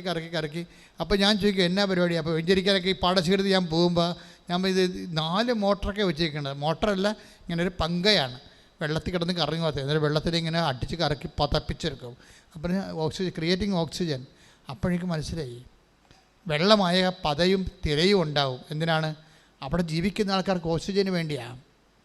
നിൻ്റെ ഹൃദയത്തിൽ ദൈവം ഉള്ളിടത്തോളം കാലം ദൈവത്തിൻ്റെ ആത്മാവിന് ഓക്സിജൻ വേണം. അതുകൊണ്ട് പ്രശ്നങ്ങൾ സ്വാഭാവികമായിട്ട് പ്രതീക്ഷിക്കാം. മനസ്സിലായില്ലേ? അപ്പോൾ അതുകൊണ്ട് തിരയില്ലാത്തൊരു കടലിനെ നമുക്ക് വിഭാവനം ചെയ്യാൻ പറ്റത്തില്ല. തിര ഓക്സിജൻ ഉണ്ടാക്കുന്ന ഒരു ഭാഗമാണ്. അതുപോലെ നിൻ്റെ ആത്മാവിന് ദൈവത്തിന് അനുഭവിക്കാൻ വേണ്ടി ഇടയ്ക്ക് പ്രശ്നങ്ങളുണ്ടാകും, തിരയുണ്ടാകും. ഇത് അക്സെപ്റ്റ് ചെയ്യണം. ഈ ആഴ്ച നല്ലതാണെന്ന് വിചാരിച്ചോ, സന്തോഷമായിരിക്കും. ഇപ്പം ചിലർ വാരഫലക്കാർ ചോദിക്കുക, നിൻ്റെ ഈ ആഴ്ച, എല്ലാവരും ഉടനെ എടുത്ത് നോക്കും. ആൾക്കാർക്ക് അമർത്തിയിടാൻ പറ്റിയ സാധനമാണത്, ഈ ആഴ്ച, നിൻ്റെ ഈ ആഴ്ച. അപ്പം നമ്മൾ വായിക്കണത് എന്താണ്? വായിക്കണത് ഈ ആഴ്ച എങ്ങനെയാണെന്നാണ് വായിക്കണത്. അപ്പോൾ അവിടെ അവർ പറയണ എല്ലാം നല്ല കാര്യമായിരിക്കും. നിന്നെ ടെൻഷൻ അടപ്പിക്കേണ്ട, പതപ്പിക്കേണ്ട, നിനക്ക് ഓക്സിജൻ കിട്ടേണ്ട, ആത്മാവ് ചത്തുപോട്ടെന്ന് വിചാരിച്ചുകൊണ്ടാണ് വാരപഥക്കാരൻ നല്ല നല്ല കാര്യങ്ങൾ പറഞ്ഞു തന്നത്. പതപ്പിക്കാൻ ഇഷ്ടമില്ല അവർക്ക്, ശാന്തമായി കിടക്കട്ടെ എന്നാണ്. അപ്പോൾ നമുക്കും വേണ്ടത് ശാന്തതയാണ്. പക്ഷേ ദൈവത്തിന് ശാന്തത വേണ്ട. അതുകൊണ്ട് ഈശോ പറഞ്ഞു, ഞാൻ പ്രശ്നം ഉണ്ടാക്കാൻ വേണ്ടി വന്നു, ഞാൻ തിര അടുപ്പിക്കാൻ വേണ്ടി വന്നു, ഞാൻ ഓക്സിജൻ ഉണ്ടാക്കാൻ വേണ്ടി വന്നു, നിൻ്റെ ആത്മാവിനെ ഉദ്ദേശിച്ചുകൊണ്ട് പ്രശ്നങ്ങൾ സൃഷ്ടിക്കാൻ വേണ്ടി വന്നു. Take the word of God. ഭൂമിയിൽ വാളാണ് ഞാൻ കൊണ്ടുവന്നിരിക്കുന്നത്. ലൂക്കാ 12:49 ഭൂമിയിൽ തീയിടാനാണ് ഞാൻ വന്നത് എന്ന് പറഞ്ഞേ. കണ്ട, ഭൂമിയിൽ തീയിടാനാണ് ഞാൻ വന്നത്. പൊള്ളുന്ന അനുഭവം ഉണ്ടാവുന്ന അർത്ഥം. ചിലപ്പോൾ ഭാര്യയുടെ വാക്കിൽ നിന്നായിരിക്കും നമുക്ക് പൊള്ളണത്. പക്ഷെ ബുദ്ധിയും ബോധവും ജ്ഞാനം ഉള്ളവൻ പറയണം, ഭാര്യയല്ല സംസാരിക്കണത്, കർത്താവ് പതപ്പിക്കണമെന്ന് മനസ്സിലാക്കണം. കർത്താവിൻ്റെ വചനം എന്താ പറഞ്ഞിരിക്കണത്? ചില മക്കൾ തന്നെ അങ്ങനെ തോന്നിയ വശം പറഞ്ഞവർ നമ്മുടെയൊക്കെ എന്ന് അവരെ പതപ്പിക്കും നമ്മളെ. അതെന്താ പ്രശ്നം വെച്ച് കഴിഞ്ഞാൽ, ഭൂമിയിൽ തീയിടാനാണ് ഞാൻ വന്നത്. അത് ഇതിനകം കത്തി ജ്വലിച്ചിരുന്നെങ്കിൽ എനിക്ക് ഒരു സ്നാനം സ്വീകരിക്കാനുണ്ട്. അത് നിവൃത്തിയാകുവോളം ഞാൻ എത്ര ഞെരുങ്ങുന്നു. പ്രശ്നം വെച്ച് കഴിഞ്ഞാൽ ഈ സ്നാനം എന്നൊക്കെ പറയണത് ഒരു കുളിപ്പിക്കലാണ്, കൃപയുടെ കുളിപ്പിക്കലാണ്. നമ്മൾ ജ്ഞാനസ്നാനപ്പെട്ടപ്പോൾ നമുക്ക് ലഭിച്ച വരപ്രസാദമാണ്. ഈ വരപ്രസാദം എന്ന് പറയുന്ന ഓക്സിജൻ, ആത്മാവിൻ്റെ ശ്വസനവായുവാണത് വരപ്രസാദം. ഈ കൃപ ഉണ്ടാകണമെങ്കിൽ കുരിശുണ്ടാകണം. അതുകൊണ്ട് തീ ഇടയ്ക്കിടയ്ക്ക് വീഴും, പൊള്ളുന്ന അനുഭവം ഉണ്ടാവും, പതപ്പിക്കും. ഇതിൻ്റെ പ്രശ്നം എന്താ? ഇതെല്ലാം അക്സെപ്റ്റ് ചെയ്തുകൊണ്ട് വേണം ലൈഫിനെ ദൈവത്തിനെ അതിനകത്ത് കക്ഷി ചേർക്കാൻ. അങ്ങനെ വരുമ്പോൾ എന്താ പറ്റണത്? ഉത്കണ്ഠയൊക്കെ ഉണ്ടാവും. പക്ഷേ അതിൻ്റെ പേരിൽ പെയ്തും പെരുക്കുകയും ബഹളം ഉണ്ടാക്കുകയും അസ്വസ്ഥപ്പെടുകയും ചെയ്യത്തില്ല. എന്താ കാര്യം? അമ്മ ഹൃദയത്തിൽ സംഗ്രഹിച്ചെന്ന് അതിൻ്റെ കൂടെ എഴുതിയിരിക്കണത്. ഉത്കണ്ഠ ഉണ്ടായി, പക്ഷെ ഉത്കണ്ഠയുടെ അർത്ഥം കക്ഷിക്ക് മനസ്സിലായി. ഞാനും നിൻ്റെ പിതാവും കൂടി നിന്നെ നഷ്ടപ്പെട്ടപ്പോഴേ ഞാനും നിൻ്റെ ഇപ്പോൾ 2:48 എന്താ പറയണത്? ലൂക്കാൻ്റെ സുവിശേഷം 2:48, ഞാനും നിൻ്റെ പിതാവും കൂടി നിന്നെ ഉത്കണ്ഠയോടെ അന്വേഷിക്കുകയായിരുന്നു. പക്ഷേ ഉത്കണ്ഠ ഉണ്ടാക്കിയ സാഹചര്യം എന്താണ് എന്ന് ആൾ മനസ്സിലാക്കി കഴിഞ്ഞു. അത് പിതാവിൻ്റെ പ്രവൃത്തിയാണെന്ന് മനസ്സിലായി. കർത്താവ് പറയുന്നുണ്ട്, കണ്ടുമുട്ടിയപ്പോൾ ഈശോ പറയുന്നുണ്ട്, നിങ്ങൾ എന്തിനാണ് എന്നെ അന്വേഷിച്ചത്? ഞാൻ എൻ്റെ പിതാവിൻ്റെ പ്രവൃത്തികളിൽ വേപൃതനായിരിക്കേണ്ടവനാണെന്ന് നിങ്ങൾക്ക് അറിയാമല്ലോ. I presuppose that it is not to you. എനിക്കറിയാം നിങ്ങൾക്കത് അറിയേണ്ടതാണെന്ന്. പക്ഷേ അമ്മയുടെ സ്വഭാവമല്ലേ, അമ്മയല്ലേ, പെട്ടെന്ന് ആശയമൊന്നും ഓർത്തില്ല. ആൾ കൈമോശം വന്നപ്പോൾ പടച്ചുപോയി, ആളിന് ഉത്കണ്ഠ കയറിപ്പോയി. ആ ഉത്കണ്ഠ അഡ്രസ്സ് ചെയ്തുകൊണ്ടാണ് ഈശോ സംസാരിക്കുന്നത്. ഇങ്ങനെ ഉത്കണ്ഠപ്പെടേണ്ട കാര്യമില്ല, it is not to U.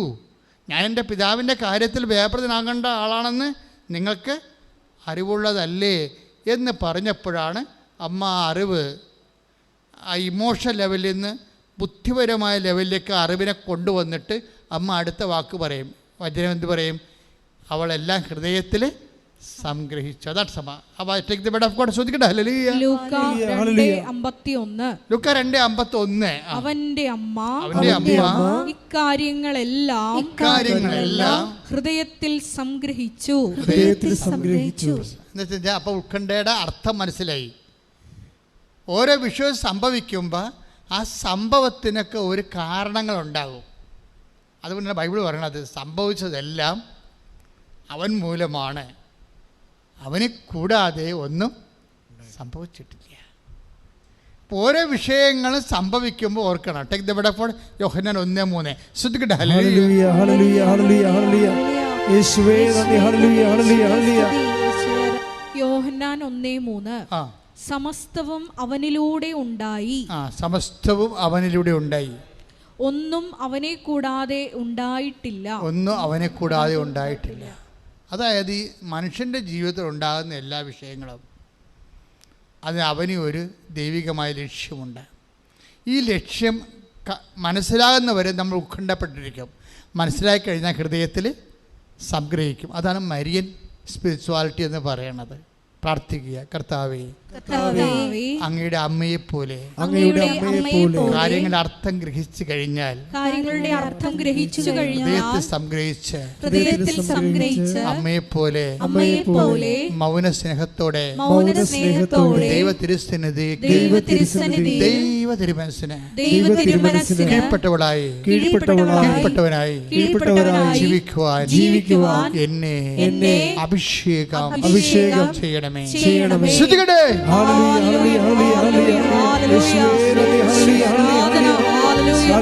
ശ്രദ്ധിക്കേണ്ട കാര്യമായാലേ, അതായത് നീ ദൈവത്തിൻ്റെ പൈതലാണോ എന്ന് വെച്ചാൽ നിൻ്റെ ഓരോ വിഷയങ്ങൾക്കും പൈതൽ എന്ന് പറയുന്നത് എന്താണ്?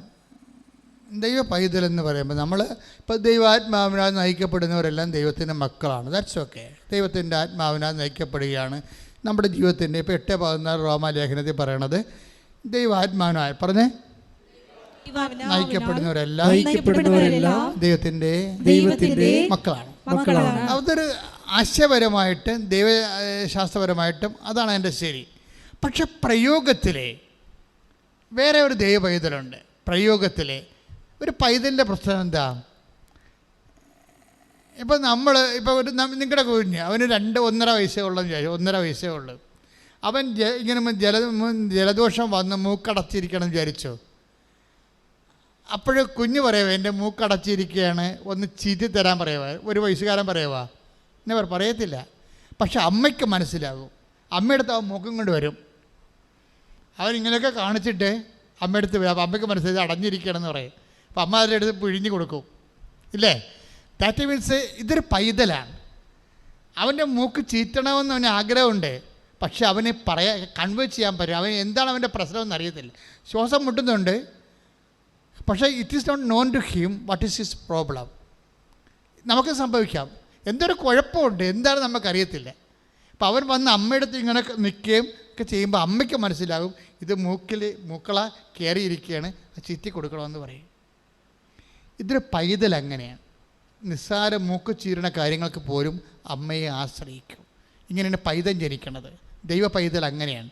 ഇപ്പം നിനക്ക് പൈസ ഉണ്ട്, നിനക്ക് വേണമെങ്കിൽ കലൂർ ടൗണിൽ പോയി തക്കാളി വാങ്ങിക്കാം, അല്ലെങ്കിൽ അരി വാങ്ങിക്കാം. അതിന് നിനക്ക് വണ്ടിയുണ്ട്, വണ്ടി പെട്രോൾ ഉണ്ട്, ഓടിക്കാൻ നിനക്കറിയാം, ലൈസൻസ് ഉണ്ട്, ഓക്കെ. പക്ഷേ എന്നാലും നീ ദൈവ പൈതലാണെങ്കിൽ ഒന്ന് പറഞ്ഞിട്ട് പോകും. അവിടെയാണ് പ്രശ്നം. ദൈവ പൈതൽ അല്ലെങ്കിൽ ഞാൻ കാശുണ്ട്, എൻ്റെ കാശുണ്ട്, ഞാൻ വേറെ എടുത്ത കാശാണ്, എനിക്ക് പെട്രോളുണ്ട്, എനിക്ക് ലൈസൻസ് ഉണ്ട്, പിന്നെ ഞാൻ എന്താ ദൈവത്തോട് പറയണത്? ഇതാണ് ജഡിക പൈതൽ എന്ന് പറയുന്നത്. ജഡിക പൈതൽ ഒരു കാര്യം ദൈവത്തോട് പറയത്തില്ല. ദൈവ പൈതൽ എല്ലാ കാര്യങ്ങളും അവനെ അറിയാവുന്ന കാര്യം പോലും ചെയ്യാവുന്ന കാര്യം പോലും ദൈവത്തോട് പറയും. ഇതാണ് എപ്പോഴും സന്തോഷത്തോടെ ഇരിക്കാനും ഇടതടവില്ലാതെ പ്രാർത്ഥിക്കാനും മടുപ്പ് കൂടാതെ പ്രാർത്ഥിക്കാൻ പറയുമ്പോൾ എല്ലാ കാര്യവും പ്രാർത്ഥനയുടെ സബ്ജക്റ്റാണ്. അല്ല നമുക്കൊരു പ്രശ്നം ഉണ്ടാകുമ്പോൾ മാത്രം പ്രാർത്ഥനയല്ല. നമുക്കൊരു പ്രശ്നം ഉണ്ടാകുമ്പോൾ അപ്പോൾ ഇങ്ങനെ പ്രശ്നം ഉണ്ടായില്ലേക്ക് പ്രാർത്ഥിക്കാൻ പറ്റത്തില്ലല്ലോ.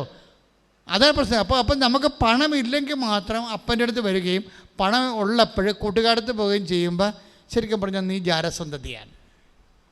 അതാണ് പ്രശ്നം. നമുക്ക് ഒരു ആവശ്യമുള്ളപ്പോൾ മാത്രം അപ്പനെയും അമ്മനെ വേണം, ആവശ്യമില്ലാത്തപ്പോൾ നിങ്ങൾ കൂട്ടുകാരുടെ കാര്യങ്ങൾ അന്വേഷിച്ച് അപ്പനെയും അമ്മയെ തിരക്ക് പോലും ഇല്ല എന്ന് പറഞ്ഞു കഴിഞ്ഞാൽ റിലേഷൻസ് പ്രശ്നമുണ്ട്. റിലേഷൻ എന്ന് പറയുമ്പോഴേ ദൈവവുമായിട്ടുള്ളത് റിലേഷനാണ്. പക്ഷേ അതെനിക്ക് തോന്നുന്നത്, ഞാൻ ഇത്രയും നാൾ മനസ്സിലാക്കിയപ്പോഴേ ഞാൻ ഒരു കാര്യത്തിൽ പറയാം, ഒരു രഹസ്യം പറയാം. അടുത്ത ജന്മം ഉണ്ടെങ്കിൽ ഞാൻ അച്ഛനാകേ ഉള്ളൂ. അത് നല്ല പുണ്യം കിട്ടുന്ന ജോലിയൊന്നല്ല പ്രശ്നം. ഇത് വേറൊരു വിഷയമുണ്ട്. നമ്മൾ ചിന്തിച്ചാൽ പിടികിട്ടാത്തൊരു വിഷയമുണ്ട്. ചിന്തിച്ചാൽ പിടികിട്ടാത്ത വിഷയം എന്ന് പറയണത് ഇതൊരു കമ്മിറ്റ്മെൻ്റ് പ്രശ്നമാണ്. നമ്മൾ ദൈവത്തെ ഒരിക്കൽ മനസ്സിലാക്കിയ നമ്മൾ ലൈഫ് അങ്ങോട്ട് കമ്മിറ്റ് ചെയ്യും. എനിക്ക് വേണ്ടി ദൈവം ഒരു ഞാൻ ദൈവത്തോട് ഈ ജന്മം കൊണ്ട് നന്ദിയുള്ളവനാണ്. എന്ന കാരണം എനിക്ക് ബോധവും അത്ര അറിവും ഇല്ലാഞ്ഞ കാലത്ത് ദൈവം എനിക്ക് വേണ്ടി ഒരു തീരുമാനം എടുത്തില്ലേ. ഞാൻ SLC പാസ്സാകുമ്പോൾ ഞങ്ങളുടെ കൂട്ടത്തിൽ നിന്ന് ഞാൻ മാത്രമേ ഈ ജോലിക്ക് വന്നുള്ളൂ. ബാക്കി എല്ലാവരും സ്വാഭാവികമായിട്ട് കുടുംബജീവിതത്തിലേക്കാണ് പോയത്. പക്ഷേ ദൈവം എനിക്ക് വേണ്ടി തിരഞ്ഞെടുത്ത് തന്നത് എനിക്ക് മനസ്സിലായത് ഇത് ശരിക്കൊരു വേർപാട് ജീവിതമാണെന്ന് മനസ്സിലായത് 75 ഞാൻ പൂർണ്ണകാലത്തല്ല. 75 കഴിഞ്ഞിട്ട് 80 കഴിഞ്ഞിട്ട് 81 1981 ആണ് ഞാനവിടെ സഭാവസ്ത്രം സ്വീകരിക്കുന്നത്. സഭാവസ്ത്രം സ്വീകരിക്കണവരെ I am not that conscious about. എനിക്കത്രയും ഫീൽ ചെയ്യുന്നില്ല. ഞാൻ ഇറ്റ്സ് ഇത് സാധാരണ ജീവിതം പോലെ അങ്ങോട്ട് പ്രാർത്ഥിച്ചു പോയും ദൈവത്തിന് വേണ്ടി ജോലി ചെയ്ത് പോകുമെന്നാണ് വിചാരിച്ചത്. സഭാവസ്ത്രം സ്വീകരിക്കുന്ന തലേ ദിവസം ആയപ്പോൾ എൻ്റെ മനസ്സ് കിടുങ്ങിപ്പോയി. കാര്യം ഇനി വേറെ ഒരു ലൈഫാണ്, സെറ്റ് അപ്രാട്ട്. അപ്പോൾ എന്നിട്ട് ദൈവം എന്നാ ചെയ്തെന്ന് കഴിഞ്ഞാൽ ഈ സഭാവസ്ത്രത്തിന് ഭയങ്കര വിലയാണെന്ന് എനിക്ക് മനസ്സിലാക്കാൻ വേണ്ടി പല പരീക്ഷകരെ തോപ്പിച്ചിട്ട് അവരെന്നെ പറഞ്ഞു വിടുമെന്നുള്ള കണ്ടീഷൻസ് വന്ന് 2 പ്രാവശ്യം വന്ന്. അപ്പോൾ ഞാൻ കരഞ്ഞു കൂവി കാലക്കെട്ട് വീണ്, കർത്താവേ എൻ്റെ ഈ ജന്മം എനിക്ക് അച്ഛനാകണം, എനിക്ക് കുർബാന അർപ്പിക്കണം, എനിക്ക് ദൈവജനത്തിൽ ജോലി ചെയ്യണം, എനിക്ക് മിഷൻ ജോലി ചെയ്യണം, എന്നെ പറഞ്ഞു വിടരുത്. ഞാൻ അച്ഛന്മാരോടൊന്നും ഞാൻ പറഞ്ഞിട്ടില്ല എന്നെ പറഞ്ഞു വിടരുതെന്ന്. ഞാൻ എൻ്റെ കർത്താവിനോട് പറഞ്ഞേ എപ്പോഴും എന്നെ പറഞ്ഞു വിടരുത്, എനിക്ക് നിനക്ക് വേണ്ടി ജീവിക്കാൻ വേണ്ടിയാണ് ഞാൻ വന്ന്, എന്നെ എത്രയും വേഗം 2 മണി തൊട്ട് 4 മണി വരെയൊക്കെ ഞാൻ രാത്രി 3 കൊല്ലം അടുപ്പിച്ച് പ്രാർത്ഥിച്ചിട്ടുണ്ട്. രാത്രി 2 മണിക്ക് എഴുന്നേറ്റ് പോകും ബെഡ് എന്നിട്ട് 3-ാം നിലയിൽ പോയി ഒറ്റയ്ക്കിരിക്കും. 4 മണി വരെ ഇന്ന് പ്രാർത്ഥിച്ചിട്ടുണ്ട്. അത് ഏത് കാലഘട്ടം, കോളേജിൽ പഠിക്കണ PDC പഠിക്കണ കാലഘട്ടത്തിൽ പോലും. അപ്പം അത്രയും തീഷ്ണമായി എനിക്ക് പ്രാർത്ഥിക്കാനുണ്ടായിരുന്നു. പക്ഷേ ആ ഇടക്കാണ് എനിക്കിതുപോലെ പഠനത്തിൽ പ്രശ്നം വരുമ്പോൾ അവർ ഡിസ്മിസ് ചെയ്യുമെന്ന് പറയും. അപ്പോൾ ഞാൻ വിഷമിക്കും. പക്ഷേ കർത്താവ് എന്താ ചെയ്തുകൊണ്ടിരുന്നത്? മനഃപൂർവ്വം ഇങ്ങനെ ഉടുപ്പ് തരത്തില്ല, സ്വഭാവസ്ഥം തരത്തില്ല എന്നും പറഞ്ഞുകൊണ്ട് എൻ്റെ മനസ്സിനെ കശക്കി അത് ചോദിച്ചു വാങ്ങാൻ വേണ്ടി എന്നെ കരയിപ്പിക്കുന്ന അവസ്ഥ കൊണ്ട് ആക്കി. എന്തിനാണ്? ആ ഉടുപ്പിൻ്റെ വില എന്നെ മനസ്സിലാക്കിയിട്ടാണ് ഉടുപ്പ് തന്നിരിക്കണത്. അതുകൊണ്ട് ഞാൻ ഉടുപ്പ് ഊരിയത്തില്ല. ഒരിക്കലും ഞാൻ പാൻസ് നിങ്ങൾ എന്നെ കണ്ടുകൊണ്ടാണ് പുറത്ത് ഞാൻ പോകത്തില്ല. ഈ 40 കൊല്ലമായിട്ട് പോയിട്ടില്ല. പഴയ സാഹിത്യ അക്കാദമി പഠിച്ചപ്പോൾ, തൃശ്ശൂർ പഠിച്ചപ്പോൾ അവിടുത്തെ അച്ഛനായതുകൊണ്ട് അവിടുത്തെ ഈ പബ്ലിക് ക്ലോസറ്റൊക്കെയാണ്. അവിടെ മാത്രമാണ് ഞാൻ പാൻസ് ഇട്ട് പോയിരിക്കണത്. വേറെ പോയിട്ടില്ല, പരമാവധി പോയിട്ടില്ല. പിന്നെ ട്രെയിനിൽ കിടന്ന് ഉറങ്ങാൻ നേരത്തുള്ളൂ ഓക്കെ വിട്ട് ആണ് ഞാൻ ട്രെയിനിൽ കയറണത്.